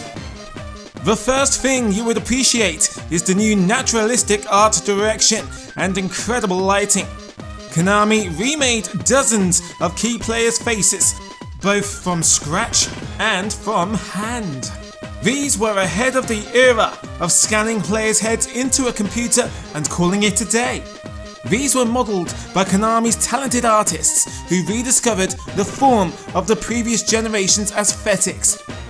Living legend and overnight Liverpool legend Lionel Messi and Fernando Torres share a duet as the game's frontmen in marketing and branding, which was also a step up in terms of presentation over the previous versions. The intro serves as this generation's most recognisable for PES regarding its imagery. On the pitch, PES 2010 can be considered as the mainstream swan song to the PlayStation 2 passing and shooting mechanics, and returns to the heavier and more methodical approach to virtual football. It is a return to the old-fashioned PES in regards to drama and unpredictable moments, while still being pretty punishing if you try to play this like an eFootball game. The ball physics are reworked to have a very satisfying sense of weight and smack, while being complemented by some of the most lifelike animations too, which also helps invoke a tremendous sense of emotion. To some, this entry is like the PES 5 of the 7th generation of consoles. By 2010, the conversation was turning towards a more modernised and extended degree of control. 360 of those degrees in fact. And while Nemesis FIFA 10 incorporated the faithful representation of this concept, PES 2010 would compromise with 16 directions over its previous edition's 8, which still adds enough fluidity and movement without it becoming yet another icy prototype that PES 2011 was, despite being a really good game still. 2010 saw Konami experiment on the tactical side with the addition of advanced sliders for greater strategy and control. Various strategic elements such as pass frequency and width of play can be altered. In addition to the coup of the Champions League license of the previous game, Konami incorporate the UEFA's secondary continental competition, the Europa League, both of which are incorporated into the improved Master League for the first time in Konami's flagship career mode. Speaking of which, PES 2010's Master League doesn't quite get an overhaul, but a much needed look at from the team. First of all, Konami held an internal referendum to abolish the currency of PES points and adopt a real-world equivalent instead. The calendar is broken down into a real-world version of months consisting of 4 weeks instead of the vague weeks per year, which enables a more succinct overview of weekly schedules. Scouts are introduced to oversee negotiations on the behalf of the user, while coaches can be recruited to nurture the development and reduction of injury in players. Sponsors can even be signed to generate some extra pocket money for your club. 2 more additions to PES 2010 are the compliance of playstyles. Previously, key attributes were assigned via star abilities and later playstyle stats. However, if you wanted, you could max every player's speciality out and turn them into a super footballer if you wish. This time, they're capped at 11 key skills per player to prevent offline abuse and are renamed as skill cards. Secondly, for the first time in the series, penalties are enhanced. Players are given more agency over the fate of their decision making. Previously, penalties in PES resembled more of a Russian roulette than the real-life subject matter, as all you could do was hit square and aim in a general direction and pray the game's random element was in your favour. This time, however, despite the intuitiveness of the mechanic being questionable, we can now influence the power of the penalty, as well as the accuracy of the placement with the analog stick, giving us a little more conviction in our spot kick than we've ever had before. In theory, PES 2010 should be the best of the next-gen family up to this point, right? Well, the game does have its criticisms too, such as its dribbling being far less responsive and clunky compared to its predecessors on the system, creating a disappointment that you can't play like Messi or Ronaldo on this game without feeling like Vidic and Nesta, as well as being the first notable incident of non-foul football in PES. PES 2010 tries to be a weighty and realistic football game, while still being a lot of fun at times, throwing up shades of wonderful memories of PES magic and random moments. However, it was 3 years running on the same hybrid of PS2 and PS3 DNA, and it simply wasn't enough to keep up with the competition that was running away with the points at the top of the table. The restrictive nature of its engine was becoming suffocating in the light of FIFA's fluid and free-flowing gameplay. It was time for Konami to engineer a bit of freedom into PES.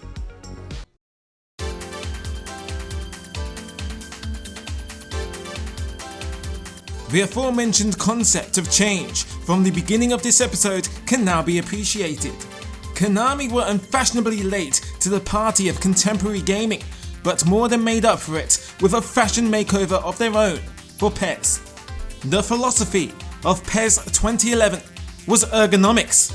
The tagline, engineered for freedom. Emphasis on fluid modern controls and complete agency over your decision making. Konami even embraced the more Western approach to marketing, unveiling the game for the first time much earlier in the year than usual, releasing several developer diaries and demonstrative videos exhibiting what exactly has been improved and why it was needed. Seabass himself was very open about his team's shortcomings in the new generation, and appreciated a self-aware touch that change is needed. Many of these changes are exhaustive, and rightly so. PES 2011 was a milestone overhaul in the series. First of all, improving on PES 2010 and finally catching up with their rival Full 360-degree control was implemented at long last, allowing for greater dribbling and passing diversity. This is of course complemented by a greater agency over passing. The iconic rainbow-coloured power bar appears anytime the player strikes the ball, be it a pass, through ball, cross or shot. Not since the introduction of holding X to pass to a further man in PES 4 has this much control over the way we play the ball been given to the player. Previously, manual passing was something designed for the less intuitive right stick, but in PES 2011 it's not quite applied quite as usefully as one might desire. But by holding L2 while passing, shooting or crossing, you will override the game's assistance and your action will become a manual version. All animations were recreated from the ground up, which means some stunning animations from PES 2010 sadly don't carry over. However, it meant thanks to the new inverse kinetics, which sees body parts and players' heads and the eyes in their beautiful skulls track the ball more organically, giving the game a much more lifelike feel. The physicality is improved too, thanks to more realistic jostling animations that don't loop and repeat while creating a sense of struggle, and the ball physics have been drastically overhauled too, giving a greater feeling of unpredictability. The link feint mechanic is introduced too. Not quite as sophisticated as FIFA's trick stick system, but it's an advancement from the old days of R2 stepovers. Here, players can customize a string of skill combos and assign them to a specific direction on the right stick. You could get creative with linking up to 4 convoluted skills in one sequence, or even innovate with one command such as an undignified dive or knocking the ball on for a knuckleball from range. The art direction doesn't radically change from PES 2010, however, the philosophy on realism is expanded on. This year, the team was focused on recreating a realistic broadcast feel, dropping the default camera and having a swoop and pan realistically depending on the situation developing on various parts of the pitch. Hate it or love it, the famed motion blur manifests itself for the first time here, and the player models themselves are even tweaked to reflect the changing fashion of football, with shirts getting tighter and players becoming even leaner. The tactical interface gets a facelift, with the game plan given a slick drag and drop design, making it conveniently easier to switch players and modify their positions, while strategy options now play out in intuitive animation. The main menu gets a taste of the more mature direction the series is going in too. Gone are the pop art Gilbert and George style attack on the senses from previous years, and enter the more professional looking presentation, signalling in a more serious undertone the series is undertaking. In addition to UEFA's tandem of Champions League and Europa League added 2 years earlier, Konami branch out and appease their continental contingent and acquire the rights to the Copa Libertadores, the South American Champions League, and with it, a plethora of historically cultured clubs represented in official form for the first time. Plus, there's even excuse to reacquaint with the old PES alumni such as D'Alessandro, Varane, Roberto Carlos, and Ronaldo. The biggest addition is the spiritual precursor to my club, Master League Online, a fantasy fusion somewhat of offline management sim and the fast evolving world of addictive online gameplay. It's a somewhat abridged version of the Master League concept and doesn't have the sophistication of its traditional offline variant, but instead you accumulate prize money in order to simply acquire new players for your squad. While the poorly implemented version of the Stadium editor is introduced in ISS 2 to the fanfare of nobody, Konami redeemed themselves with a far more conceptualized version here. While the trend of having less in-game stadiums per year begins to manifest itself in the series, we can at least add on 20 more generic versions of our own for some variety in our domestic campaigns.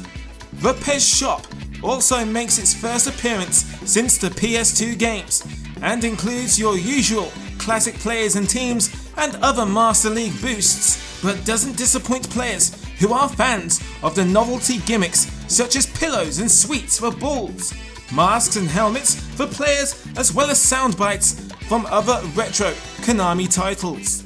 After the outdated output of the last 4 games on next gen so far, PES 2011 signalled a much needed modern revival for the series, while being careful not to stray too far from its roots, its feel and its character that makes PES, well, PES. The game was far from polished on the pitch, but was refreshing enough to wave off the stigma of being a prototype, and now the groundwork for a fight back could be laid.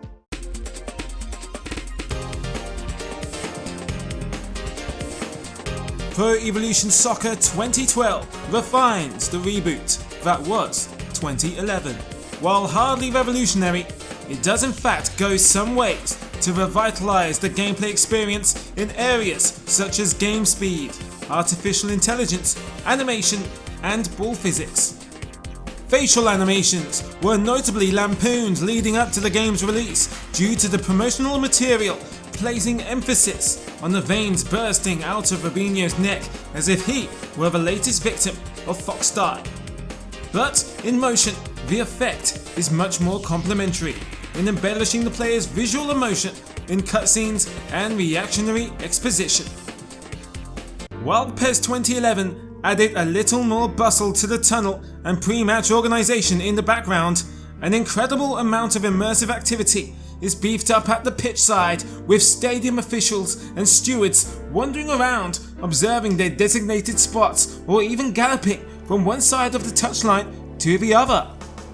The more contemporary boxed European nets make a return in favour of the continental sagging style we've come to get used to this generation, and for the first time fans adorn their team's jerseys in real time. On the pitch, PES 2012 builds on the previous year's foundations for freedom, quite literally offering off-the-ball controls for the first time.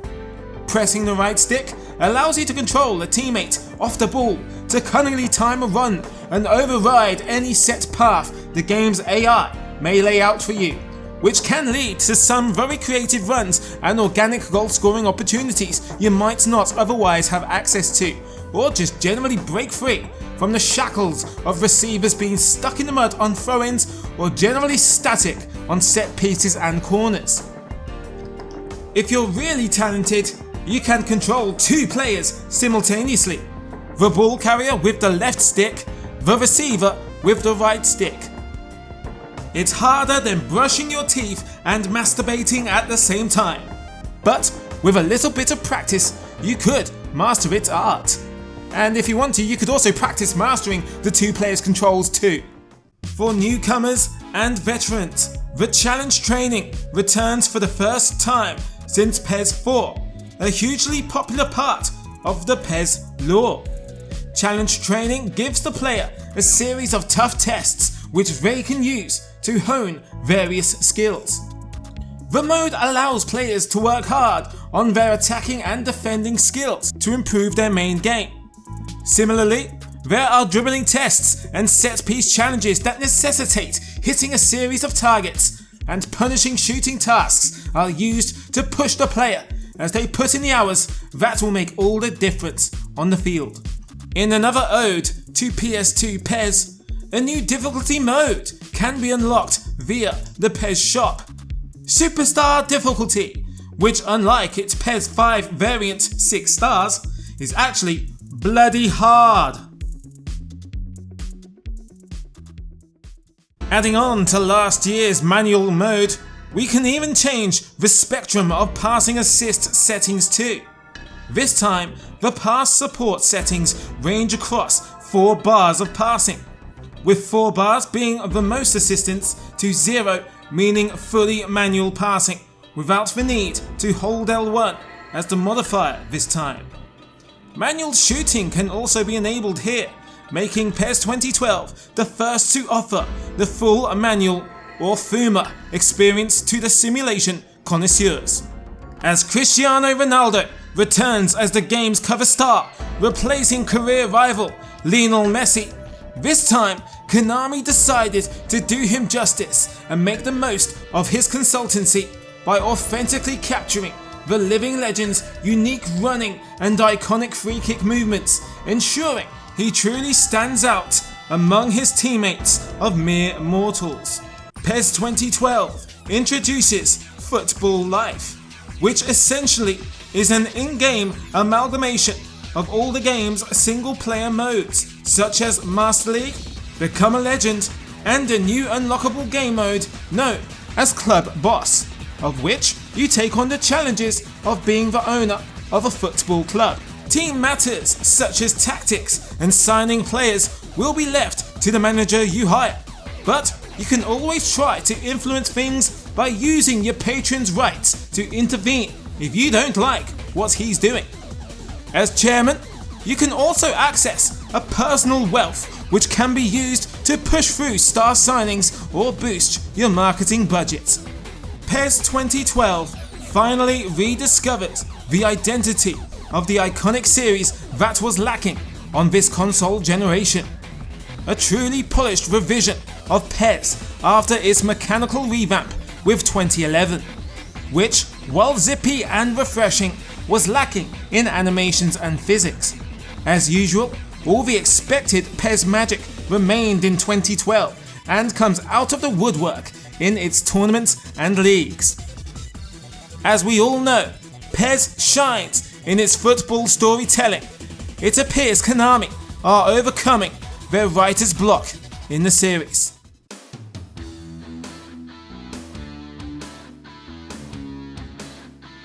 Over the last couple of years, the franchise has slowly been rediscovering its way. Pro Evolution Soccer 2013 builds upon the foundations of the well-rounded return to form PES 2012, and much like PES 6 was to the simulation of PES 5, PES 2013 vies for the position of the total package for PES, the composite between arcade and realistic gameplay. 2013 completes the trinity of freedom started in PES 2011 by introducing a concept known as PES Full Control. The term describes several new and improved features that give you even more control of players and the ball in 2013. Total freedom of movement and an all-new dynamic first touch where players can choose how to receive or move on the ball. Fully manual passing and shooting elaborated on from 2012. For the first time, a European domestic league, La Liga to be exact, is fully licensed and is supported by all the participating teams having their stadiums recreated in all their cultural glory. This is the first time outside of the J-League versions of Winning 11 that such a level of exclusivity and authenticity has been present for an entire league, adding an unmissable level of immersion for us Spanish fans, only for it to be partially destroyed in the updated Master League thanks to the bizarre Magic Boots concept. As you enter your first match, all players are wearing plain black boots. After matching certain criteria, you'll be awarded with new boots for use on your players, giving them stats boosts. The idea being that each boot provides one exclusive perk ranging from improved speed to increased shooting power or stamina. On top of this, the PES shop has been absorbed into the Master League, and its purpose is to buy more boots for players. Among other items such as dumbbells for strength training, to a cycling machine that aids stamina. For all the advances in the game's immersion and realism, among other areas that needed prioritizing in the series, the last thing needed was to become Final Fantasy PES with gimmicked RPG elements. And just in case you thought to yourself, bollocks to this, and was planning on boycotting all of this faff and settling for a far more rudimentary league mode instead, well, think again. Konami scrapped this too, for not much justification other than perhaps to force players to endure the Master League version of New Coke, until maybe players complained long enough until Old Coke returned. Well, some of it anyway. Finally, someone slapped someone in those headquarters and they rescinded the Magic Boots idea and eventually patched out the array of black boots out of the Master League. With strong licensing and great gameplay, it was the swan song before the Fox engine emerged. Yet, 2013 seems to replicate the diverse magic of football better than it ever has before, like PES 6 for the PS2 era. PES 2013 is the most supported and receives the most affection from the community from this generation of PES to this day. For the highs and lows of PES on the 7th generation of consoles, the evolution was similar to its PlayStation 2 growth, and just like PES 5 and 6, 2012 and 2013 represent the series' magnus opus. With Pro Evolution Soccer now back to its near best, the potential is there for a new golden era of football games, with next-gen systems now on the horizon. This is a battle that can only get more interesting.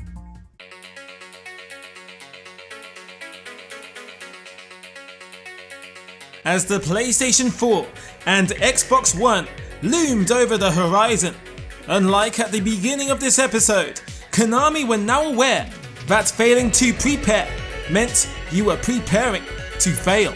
They had opted to drastically shift development onto the brand new in-house developed engine known as Fox, which would power the upcoming, eagerly anticipated Kojima swan song, Metal Gear Solid 5. Konami hoped laying the foundation a year early would ease them into a smooth transition for their next-gen debut. However, there was no plans for a PlayStation 4 or Xbox One version, leaving FIFA to take 100% of the next-gen marketplace from day one. Pro Evolution Soccer 2014 was bipolar. It was fresh and exciting, yet it was inconsistent and unpolished at the same time. The emphasis once again not only returns to realism, but pure simulation.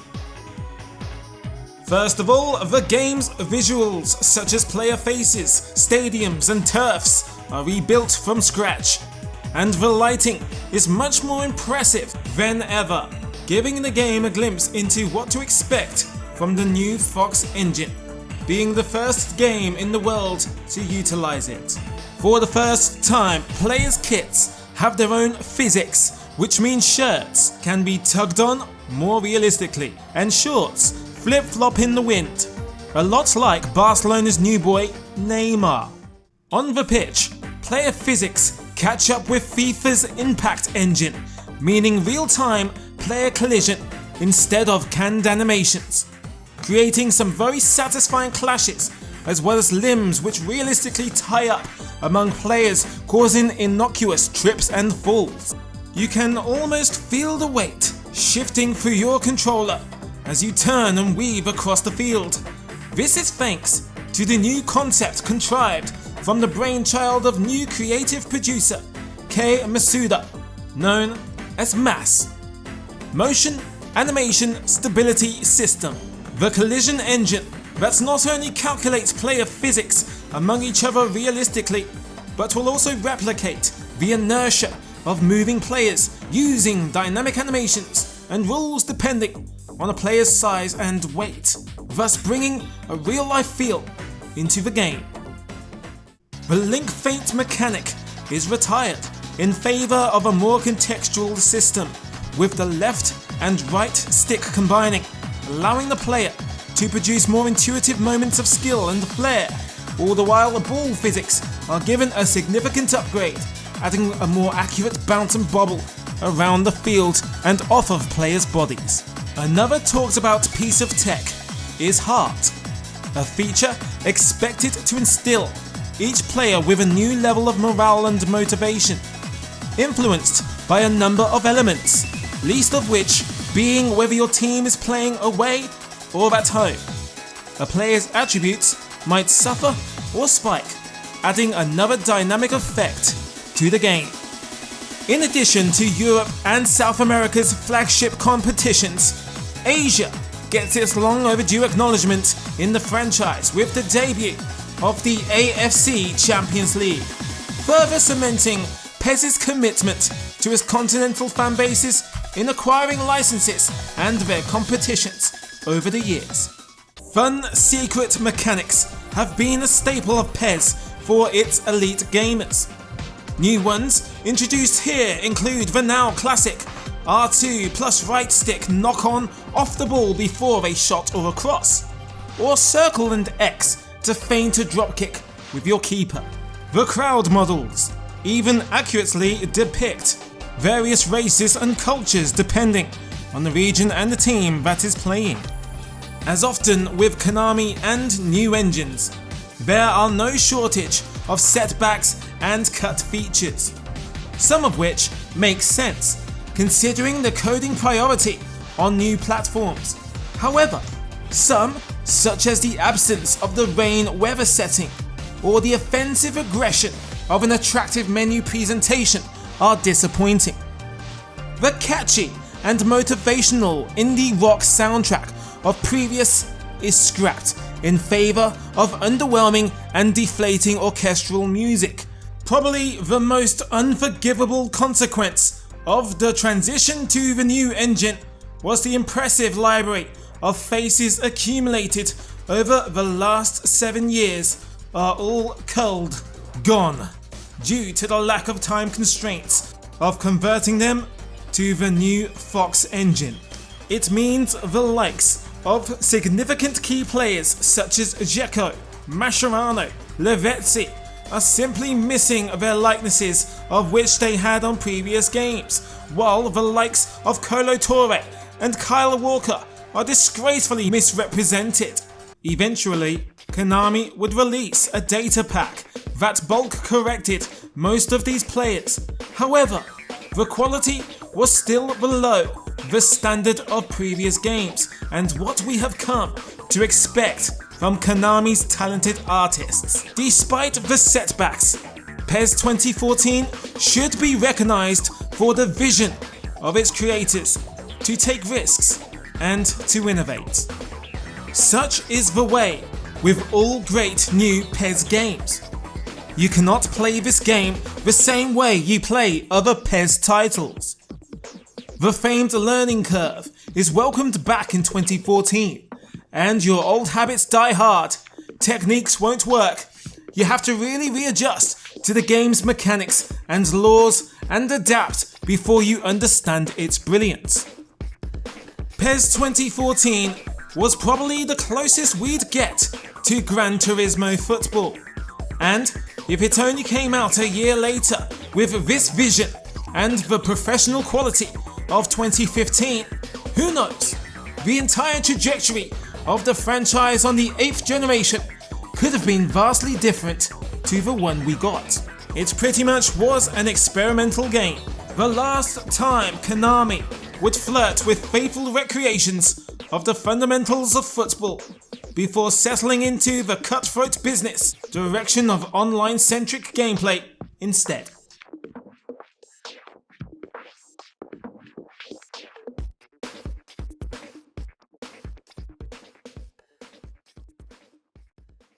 It was interesting to see Konami acknowledging the flaws of the previous game and demonstrating their self-awareness of their faults, frustrations, and strived to fix them over the course of the late 2000s and into the 2010s.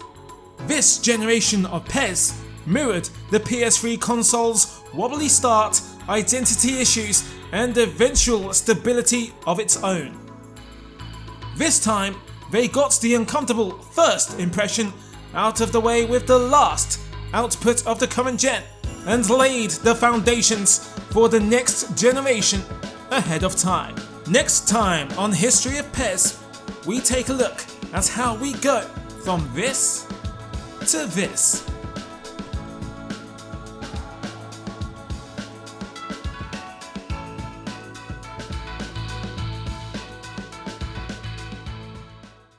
The world had changed a lot since the first Konami football game on home consoles. The consoles had changed, the business had changed, the demographics and the marketing changed, and the way we played them has also changed. By now, both Sony and Microsoft had changed the world, built some incredible equity with their household home consoles, and had learned a lot by their mistakes to smoothly transition into the new generation, and as had Konami with their PES games too.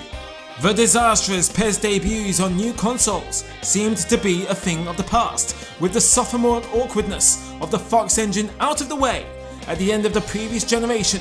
Attention could now be focused on building on the foundations of the new engine and creating an all-new legacy for PES in terms of gameplay, visuals, content, and even business direction.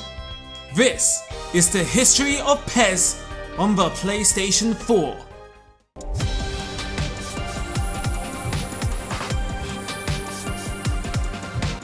Pro Evolution Soccer 2015 marks the first time Konami are able to debut their new series on the new console with an almost complete array of modes, teams, faces and content. The strategy to debut the Fox engine and endure the bumps, niggles and uncertainty Konami has come to get used to at the end of the last generation at the expense of reputation seems to have paid off, with the absence of option file support being the only major omission. PES 2015 is largely a healthy premium entry onto the 8th generation of consoles. The first thing we notice is the stunning player spotlight style menu screen, which randomly depicts various superstars from across the licensed pool of teams in various states of action. On the pitch, 2015 forgoes the brutally scientific simulation of its predecessor and embarks on a more accessible journey throughout the PS4 era. Due to the backlash from an unfinished game from consumers and pressure from corporate, Konami did a 180 on the direction of brutal realism, as they, perhaps correctly, assumed the majority of players didn't want pure realism after all, and that they want fast and addictive fun instead. Hence 2015 being such a departure from simulation, coupled with the microtransaction culture of gaming and the concepts of esports, is probably why we are where we are today. PES 2015 is also the first notable victim of the patching culture of next-gen football games throughout this generation. The notion that the earliest or original version of a game being drastically changed in terms of weight, feel, responsiveness, AI behavior and flavor throughout its annual life, and being a virtually different product by the time it reaches its final patch compared to its genesis. The PES 2015 demo was known for being ridiculously fast yet satisfyingly responsive in comparison to the final version of the game, which is a lot slower, akin to a more lighter version of PES 2014. PES 2015 to 2017 was also the period in which PC gamers were shunned regarding the visual fidelity in comparison to the PS4 and Xbox One versions.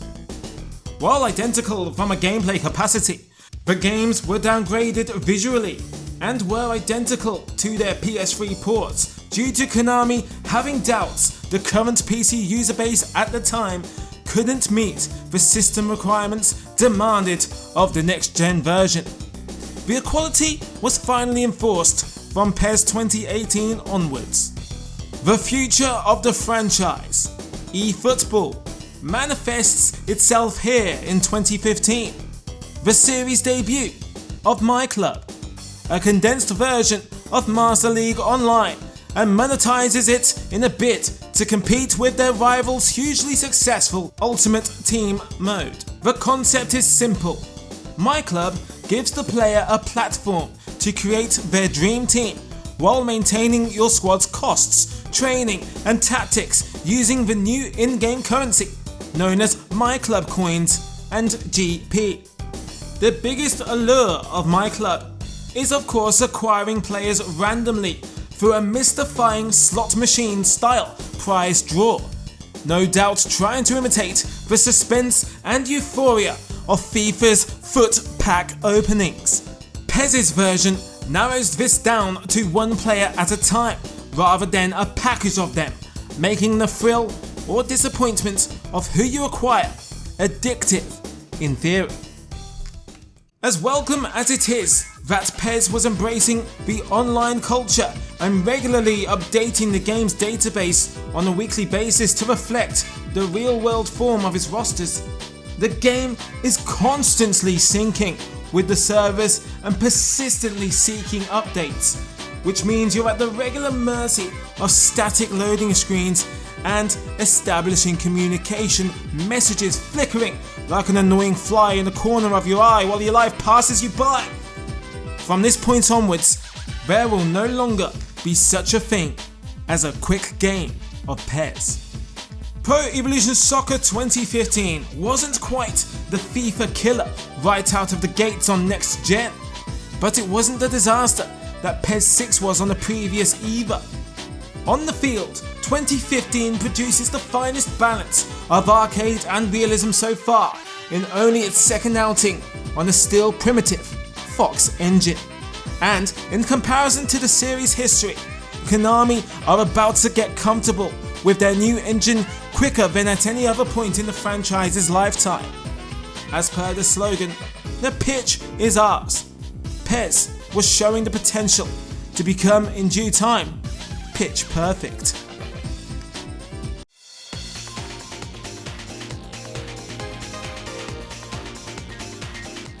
Pro Evolution Soccer 2016 commemorates 20 years since the release of the first 3D Konami football game, Goalstorm. From its humble origins on PS1, the PES series has evolved from generation to generation, interpreting the beautiful game in its own unique way, in each title fusing realism and fun effectively.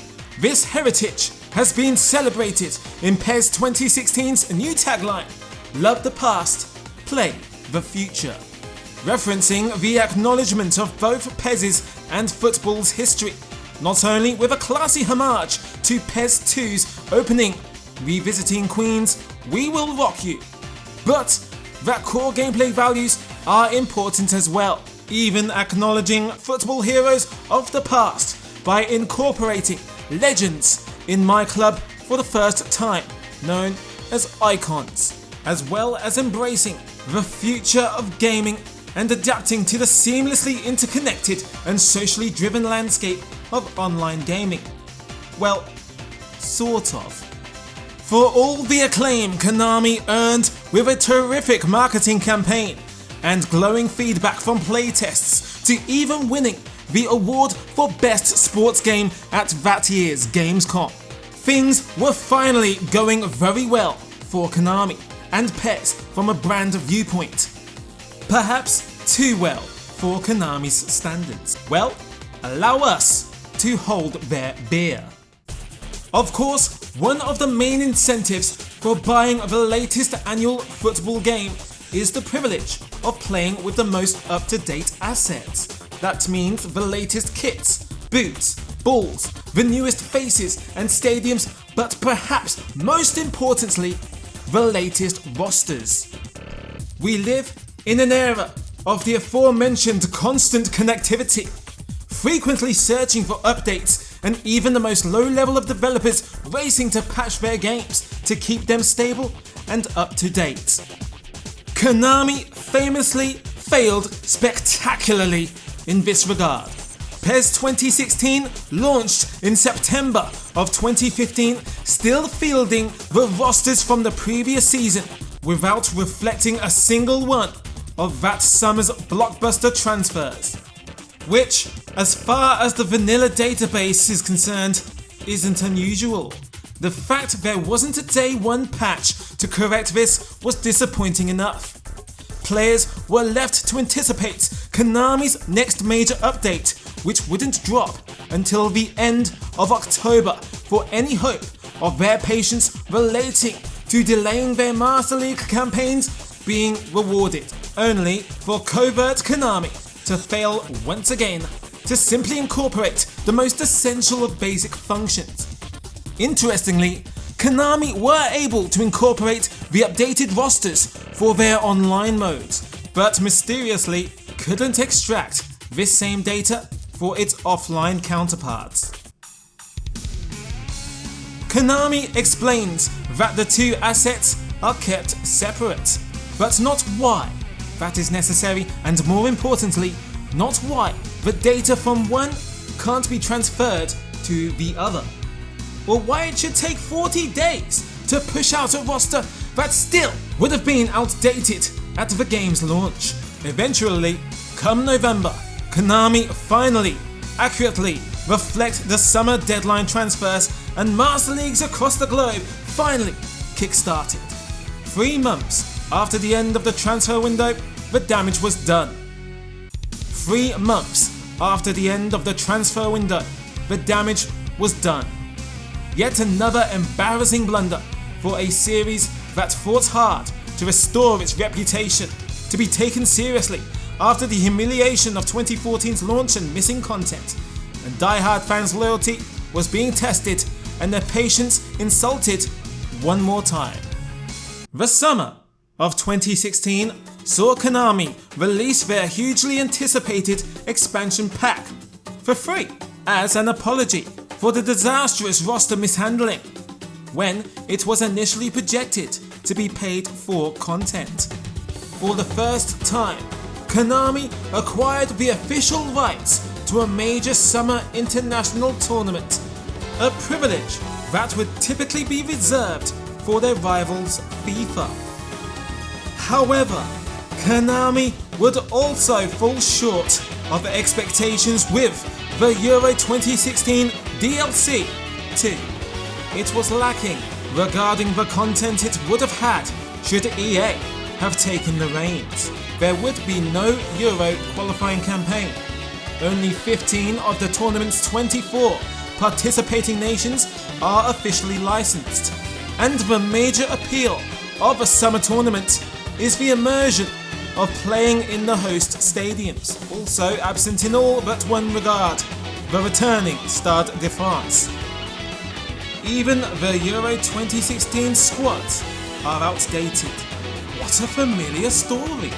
Thankfully, the shortcomings with outdated and unlicensed content could be remedied with the long-awaited support of option files for the first time on the PS4. With the sophistication and security of the consoles ever evolving with each passing generation, it was a concern if the console would ever benefit from the community's ungodly work ever again. But Konami came good in this regard and worked out a solution. Unfortunately, Xbox One owners were shut out in the cold, as Microsoft's black box offered no such compromise for the rest of the generation.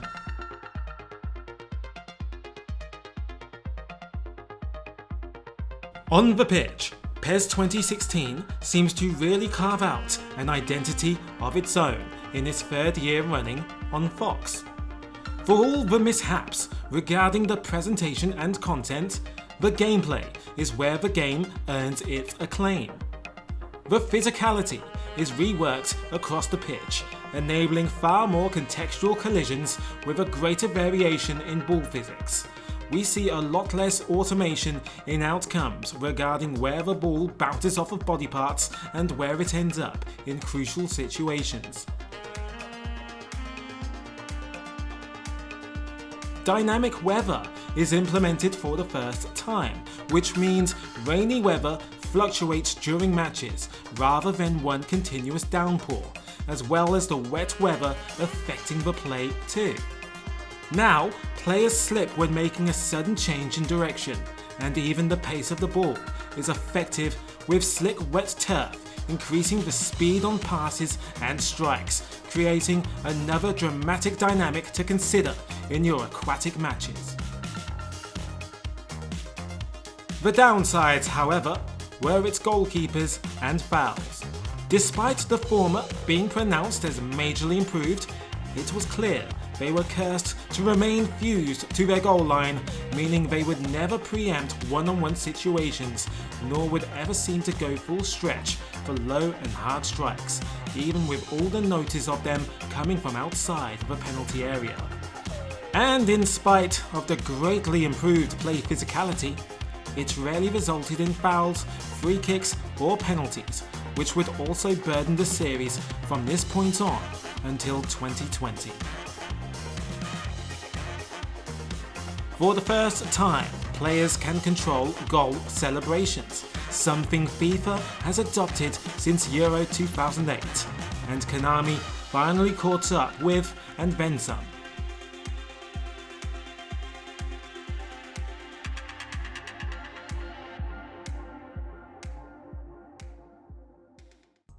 Cover boy Neymar demonstrates his brand new scanned face. One of the first players in the history of PES to be recreated with the trend of scanning a player's head into the game and calling it a day. Konami carried so much positive momentum into the launch of PES 2016 only to almost throw it all away with disastrous disorganization with the roster debacle, and even its apologetic Euro DLC was underwhelming.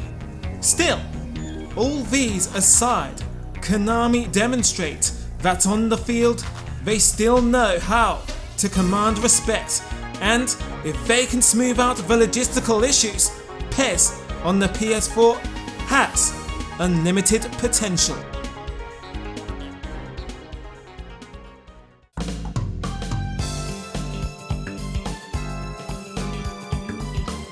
If PES 6 and PES 2013 can be considered by their communities as the finest editions of PES of their generations, then Pro Evolution Soccer 2017 can arguably take the crown for the 8th generation of consoles. In a year that saw EA jump from their trusty and polished Ignite engine to the unproven Frostbite version, as far as football games are concerned, on the pitch, FIFA's transition wasn't as smooth as it reliably was. However, the Fox engine had truly come of age, and Konami took gigantic strides on the field with PES 2017. PES 2017 is the pinnacle in principal areas such as AI, player positioning, responsiveness, and player physics. Its strongest point is the opposition artificial intelligence, of which is a genuine surprise. Fans would remark that sometimes it was like playing against a human being, because they will do things that doesn't typically happen from a predictable robotic comm. Their playmakers would actually work openings and play clever through balls. They would pass diagonally or even across the final third to keep possession, rather than reaching the attacking boundary and forcing a magic pass. The AI even uses skills against you with the appropriate players, which finally brings those that practice flair to life. Konami released 3 data packs for PES 2017, setting a bipolar precedent for fans and editors alike. On the one hand, it's hard to complain about adding new player faces and even updating breakout stars after launch for the first time in the series, when in the old days we would have to wait for the following annual edition for such a revision, or the new stadiums including the lovingly crafted and meticulously detailed Anfield, Signal Iduna Park, and Allianz Park, introduced for the first major partner clubs in the series post-launch 2. However, on the other hand, for the dedicated community of editors and option file connoisseurs, each data pack and its accompanying squad update would destroy thousands of man-hours of work in seconds, forcing reluctant corrections and amendments by option file editors, often in vain, before the next data pack would drop and restart the problem. Data packs in PES 2017 were among the most destructive in the PES franchise. In addition to the free content update, the monetary incentive for My Club players was aroused with even more My Club legends. Once upon a time, the tribute to football's iconic heroes was paid via the in-game PES shop, albeit with a bit of identity DIY. This time, they were as authentic as Neymar's navel. Liverpool and Barcelona Hall of Famers were inaugurated with the most breathtaking of recreated likenesses. Once again, crafted from the hands of Konami's talented artists, as of course there is no logistical way of cheating with the scanning technology and capturing the youth of Rush, Owen, Koeman and co. The AI for a football game must be unbelievably difficult to code, given the fluent nature of the sport. With this in mind, Konami outdone themselves with their work on PES 2017, the last edition that was truly reflective of the fundamentals of football on the pitch, and even had artificial intelligence that could keep you company offline and wouldn't get stale or repetitive with their playing styles or methods of scoring.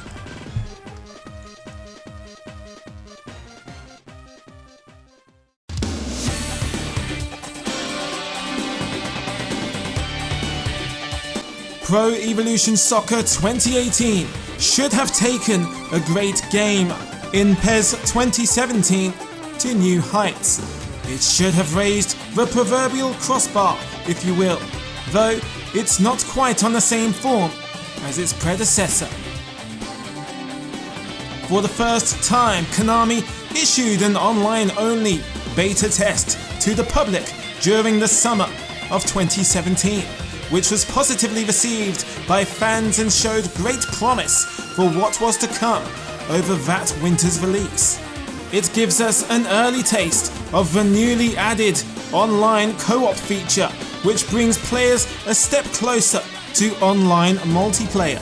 The game was pitched as the first in the beginning of a major 3-year cycle. A vague statement which was never truly elaborated on or provided any clarity, nor seemingly lived up to the grandeur of its prophecy. Nonetheless, on the pitch, the pace has dropped slightly, which fits neatly with the game's crisp and versatile passing. Tighter, more responsive dribbling mechanics allows the better players to truly weave their magic, adorned by the many wonderful new animations. If the 3-year cycle applied to anything here, the first seeds of Ninja eFootball are planted with an obnoxious overabundance of unnecessary backheels and flicks when a simple square pass would suffice. Perhaps the cycle of sexing up the game of football to casuals and kids and capitalizing on the ruthless trend of Ultimate Team and its cartoon highlight reels propaganded by EA manifested itself in year 1 of its said cycle. Random selection mode returns for the first time since the cult classic PES 6. Unlike its source inspiration, the idea is that you select teams and leagues and then you'll get a random mishmash of all the players put into your squad much like Ultimate Team's draft mode, allowing an endless possibility of star combinations for the ultimate offline fantasy team experience. Konami continue its new trend of implementing new stadiums as DLC. First of all, Arsenal's Emirates Stadium is included for the first time in the series, where it remains until present day, and it's accompanied by Chile's scenic National Stadium to complement its new partner league, Campeonato Chileno.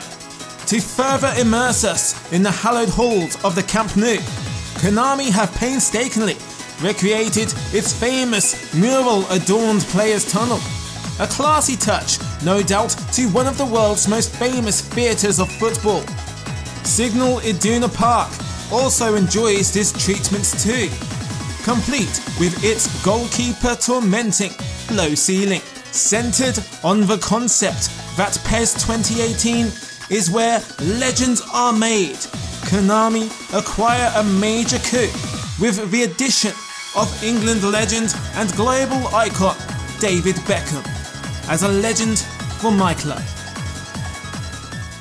Alongside news that the PES series has surpassed 100 million copies sold since the franchise began back in 1995, Konami celebrate the 100 million milestone by bringing in Ronaldinho, Maradona, Johan Cruyff, Roberto Carlos, Romario and Luis Figo to my club as new legendary players too. PES 2018 even marks the first celebrity crossover as the world's fastest man, Usain Bolt, is welcomed to the franchise as a pre-order bonus, complete with an unsurprising sprint speed of 99. The PC version, at long last, also matches the console version in terms of visual discrepancy, another constant that will be honoured until present day. PES 2018 isn't as imitable of the sport as 2017 was, but does manage to maintain a wonderful job of consolidating and evolving on the fantastic groundwork laid by its predecessor. The improvements may not make headlines, but they do make for one of the most complete and satisfying football games.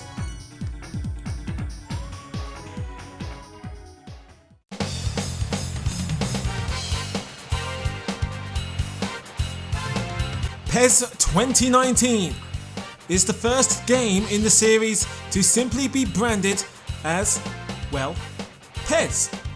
No doubt the first episode of an ongoing identity struggle over the coming years before prefixing with eFootball, before eventually settling on that brand once and for all. For the first time since 2016, the game is fronted by a lone cover star in Barcelona new boy Philippe Coutinho, as well as a more mature David Beckham headlining the special edition. For the first time in history, a Pro Evolution soccer game was used in a kit unveiling. Liverpool unveiled their new third kit for the 2018-2019 football season by using in-game footage from PES 2019. 10 years after being introduced in PES 2009. PES 2019 sees a farewell to Europe's flagship competition, the Champions League, as well as the Europa League too. However, where major licenses were lost, more new ones were gained. 12 new fully licensed leagues were added, despite appearing in early marketing materials. Borussia Dortmund prematurely terminated their partnership with Konami, which made way for Schalke to swoop in and fly the flag for their Bundesliga, complete with a breathtaking recreation of the Veltins Arena. We also return to Monte Carlo for the first time in 10 years. The Stade Louis II accompanies newly partnered club Monaco, complete with the beautiful views of its steep mountains and famous 9 arches. Celtic and Rangers fans rejoiced not only at the news their rival clubs would be partnered with Konami, but that their ground would also debut in the dream-like detail we've come to expect this generation. Even Celtic and Rangers editions of the game were available to pre-order. However, a mysterious delay meant Scottish fans would have to wait until the following February for Konami to finally implement the promised stadiums, even though they were announced prior to the game's earliest launch in the series of August of 2018. The visuals are given a tremendous uplift. New Enlighten software has been used to enhance the lighting, especially during dusk, giving everything a slight, seductive golden glare. The sights of this game truly drip in atmosphere.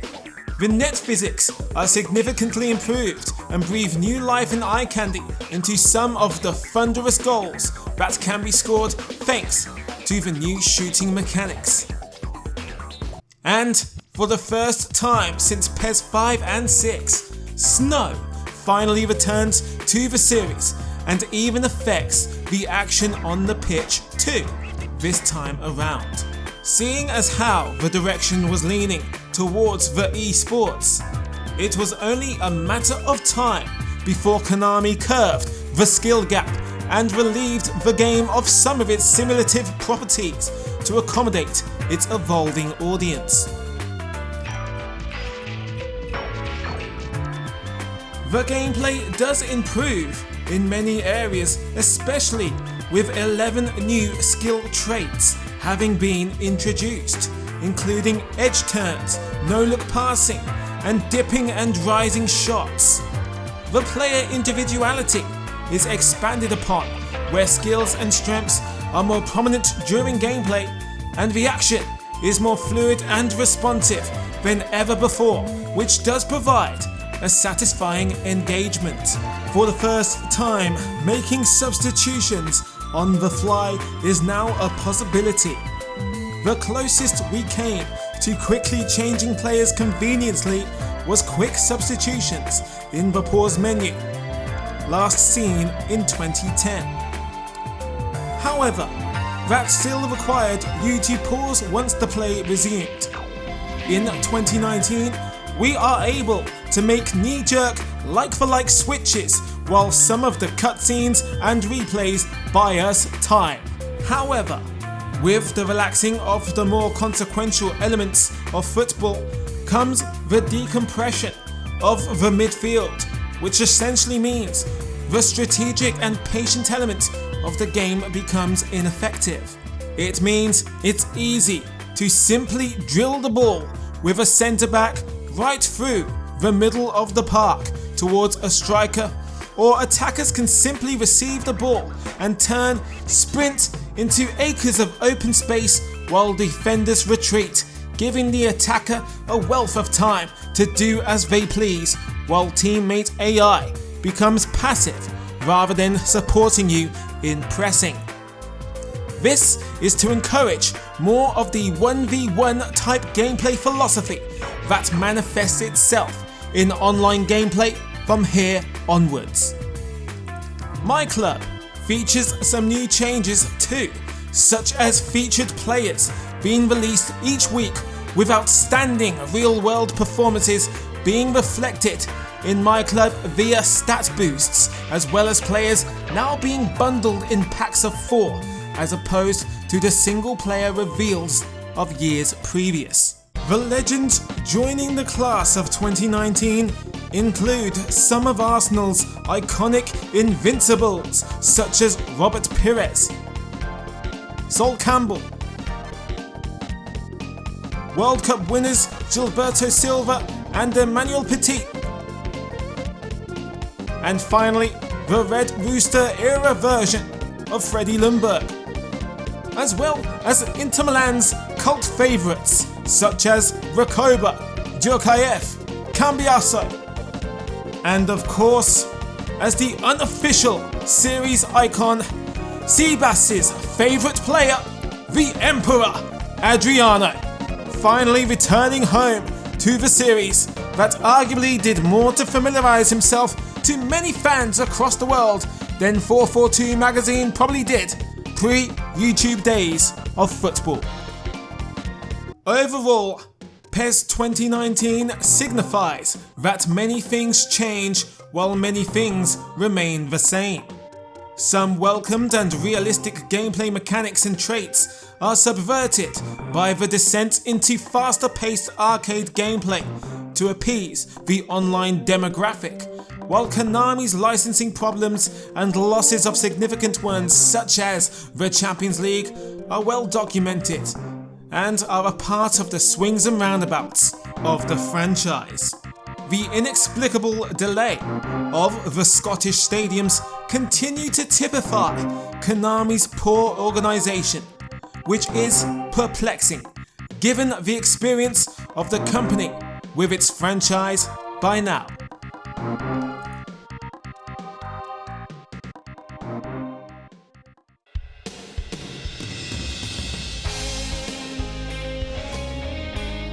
From Goalstorm, Winning 11,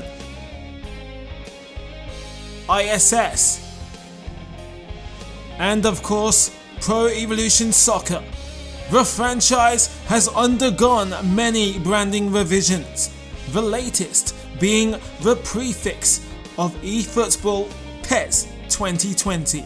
Konami signalled its flagship franchise would steer in the direction of yearning to become a serious consideration in the rapidly evolving world of esports, online gaming households, and professional tournaments. However, after the fast-paced and casually appeasing PES 2019, the developers juxtaposed what is typically expected from a dopamine-delivering ninja football experience and surprised many with a return to its slower tempoed and semi-simulative roots for 2020. The automation of the predecessor has been reduced significantly, allowing for a more realistic portrayal of player error, creating more opportunities for you to take advantage of passive passing while building up and miss kicks when rushing a shot. The emphasis on player context is back with a presence. The long-serving, close-control dribbling, usually assigned to R2, was remapped to the right stick under the guise of the newly christened finesse dribbling. Included for the first time in the PES series, there is a new game mode called Matchday Mode. Players around the world will help their team to glory one match at a time in this new mode. Master League at long last received a number of rewraps, with a fresh batch of all new cutscenes taking place in staff meetings, training sessions and press conferences. Manager models and even legendary players are available for selection, as well as the introduction of a dialogue system which resembles less of the Telltale's Walking Dead and more of just pick the right choice until you get what you want, or rather get the repetition over with. While the Champions League is still firmly between the thighs of the first trapping FIFA, Konami still retained the license for the UEFA Euros, which means Konami were able to revive its capacity to host the upcoming European Championships Euro 2020. This time, Konami were able to incorporate more stadiums than 2016's lone Stade de France.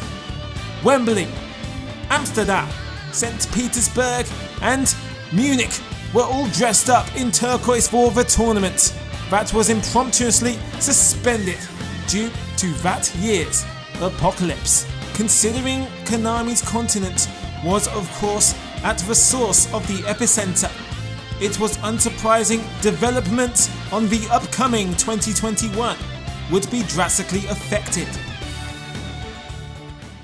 Another factor involved in the fate of PES 2021 included the transition to the next generation consoles in the PS5 and the Xbox Series.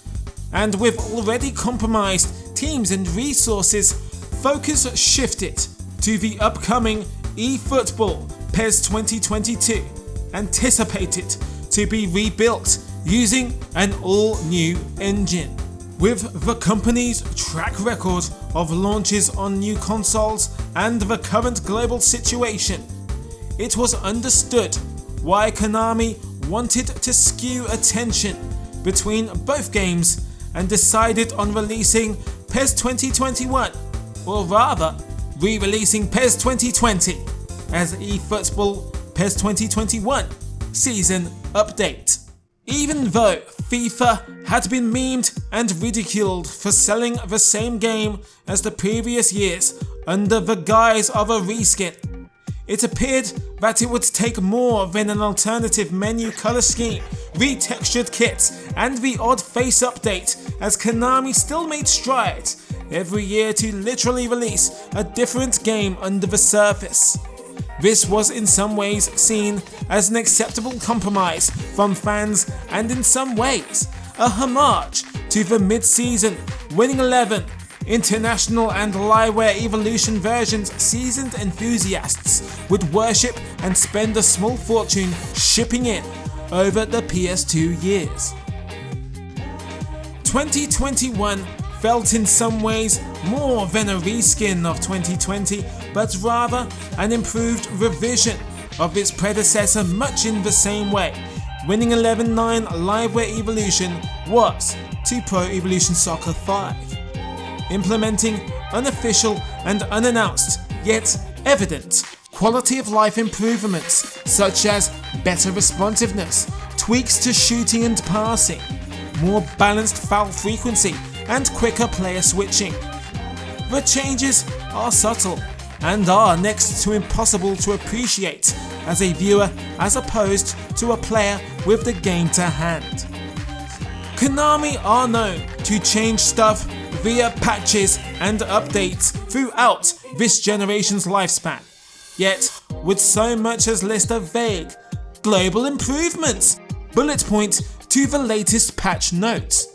It shouldn't come as much of a surprise that Konami wouldn't declare any of 2021's adjustments either.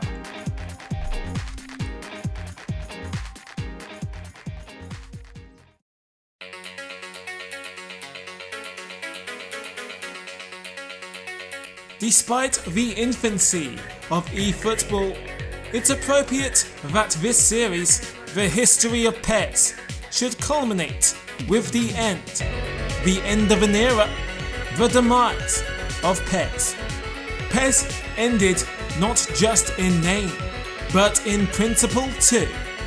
Near constant online connectivity changed not only the way games were played, but also the way they were made, the way they were enjoyed, but also the way they were exploited. Thanks to the patching culture mentioned at the beginning of this episode, the 8th generation of consoles, which was not only comprised of traditional home systems this time, but also the emergence of mobile and cloud gaming, saw a significant shift from the convenience of a scheduled day one patch to fix issues caused by time constraints and development times more demanding than ever before, to the inconsiderate and inexcusable launches of unstable software.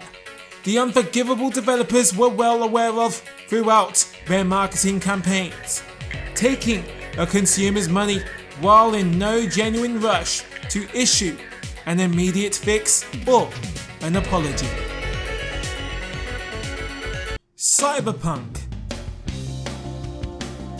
WWE 2K20, and Assassin's Creed are examples of acclaimed publishers launching games in shambolic broken states, and eFootball kept Konami's legacy-long tradition alive of launching on a new engine and on a new console, to complete disaster and ridicule, making the decision to launch the game knowingly before it was even complete. The only solace to be taken is that it is a standalone, free-to-play title on the surface. However, even that is questionable when Konami were encouraging fans to spend money on My Club pre-order bonuses and pitched eFootball as a fully fledged release, when in actuality it was more akin to a trial version of a deluxe demo we'd become accustomed to. First of all, the promise of a groundbreaking new game engine powered by Unreal technology with breathtaking new visuals was broken. Much like many of the game's dysfunctional blue and yellow menus with obnoxiously amateur font choices which are an offensive attack on the senses, or the abysmal frame rate of the cutscenes that stagger along in agonizing fashion like some elderly bitch aching her way up the stairs while you trail behind with somewhere better to be, or the Wikipedia-sized catalogue of hilarious, humiliating and haunting bugs sprawled across the game once the uninspiringly designed eFootball ball is kicked. However, once the ball is struck, we can objectively look at what the game does accomplish. The art of defending as a unit is swapped out for the 1v1 battles between attacker and defender, seemingly inspired by ISS 3. Beating a defender with an improved dribbling mechanic, or holding off an attacking winger with a perfectly timed press of L2, putting yourself between the opponent and the ball, has a satisfaction to it. But it's less about the fundamentals of football and more about the fun and the skill of the person with the controller. The ball is an exclusive entity, which means it's no longer glued to a player or rubber banded to certain animations or situations, but rather an object your player model has to literally take care and consideration to control while dribbling or trap when passing, leading to truly unpredictable moments and attentiveness from the player, but also a frustration due to basic functions like players not linking up with the through passes, bringing the simplest of balls under the minimum control, leading to calamity at the lowest capacity. For the first time, Konami have advised they will be implementing an actual mechanic via an upcoming patch. The feature oddly worded as sharp kicks, a modifier which allows for driven passes, shots and crosses with significant pace and potential for chaos under the right circumstances. The curse of Konami launching a new football game on a new engine or platform to ridicule remains unbroken. Those who fail to learn from mistakes are doomed to repeat them. And with a company whose insatiable thirst for microtransaction money forced them to target a new crowd with the vision to unite mobile gamers and console owners like a corporate capitalist utopia on paper, in actuality has led to a tone-deaf failure to make a strong first impression and to quell many die-hard fans' skepticism about the future of the franchise.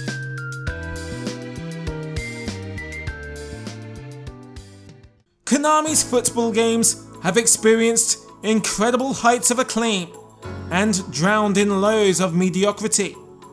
We've learned over the course of this series that they've restored their reputation with subsequent releases that have become inspired under pressure and demonstrated adversity under scrutiny.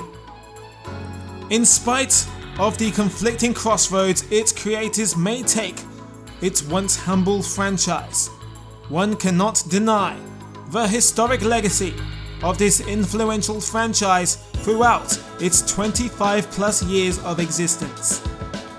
Everybody remembers their first PES, much in the same way everybody remembers their first kiss. A seminal moment in the formative years of any football fan come gamer. Good times don't last forever, but good games do. The next time you find yourself disillusioned with the latest modern football game and say to oneself that there's no good football game to play this year, remind yourself that there has always been a library of timeless football titles, most of which documented in this retrospective. Pro Evolution Soccer not only represents good football games, but also art and history. It's more than entertainment or just a business. They are irreplaceable memories of simpler times and time capsules of our youth. They are an ambition to interpret the beautiful game and paying a faithful homage to it in the form of a game. Blurring the lines between simulation and arcade. A showcase of artists who fused the stylized with the recognizable. This is a celebration of the legacy of PES's incomparable and magical DNA. This is the history of PES.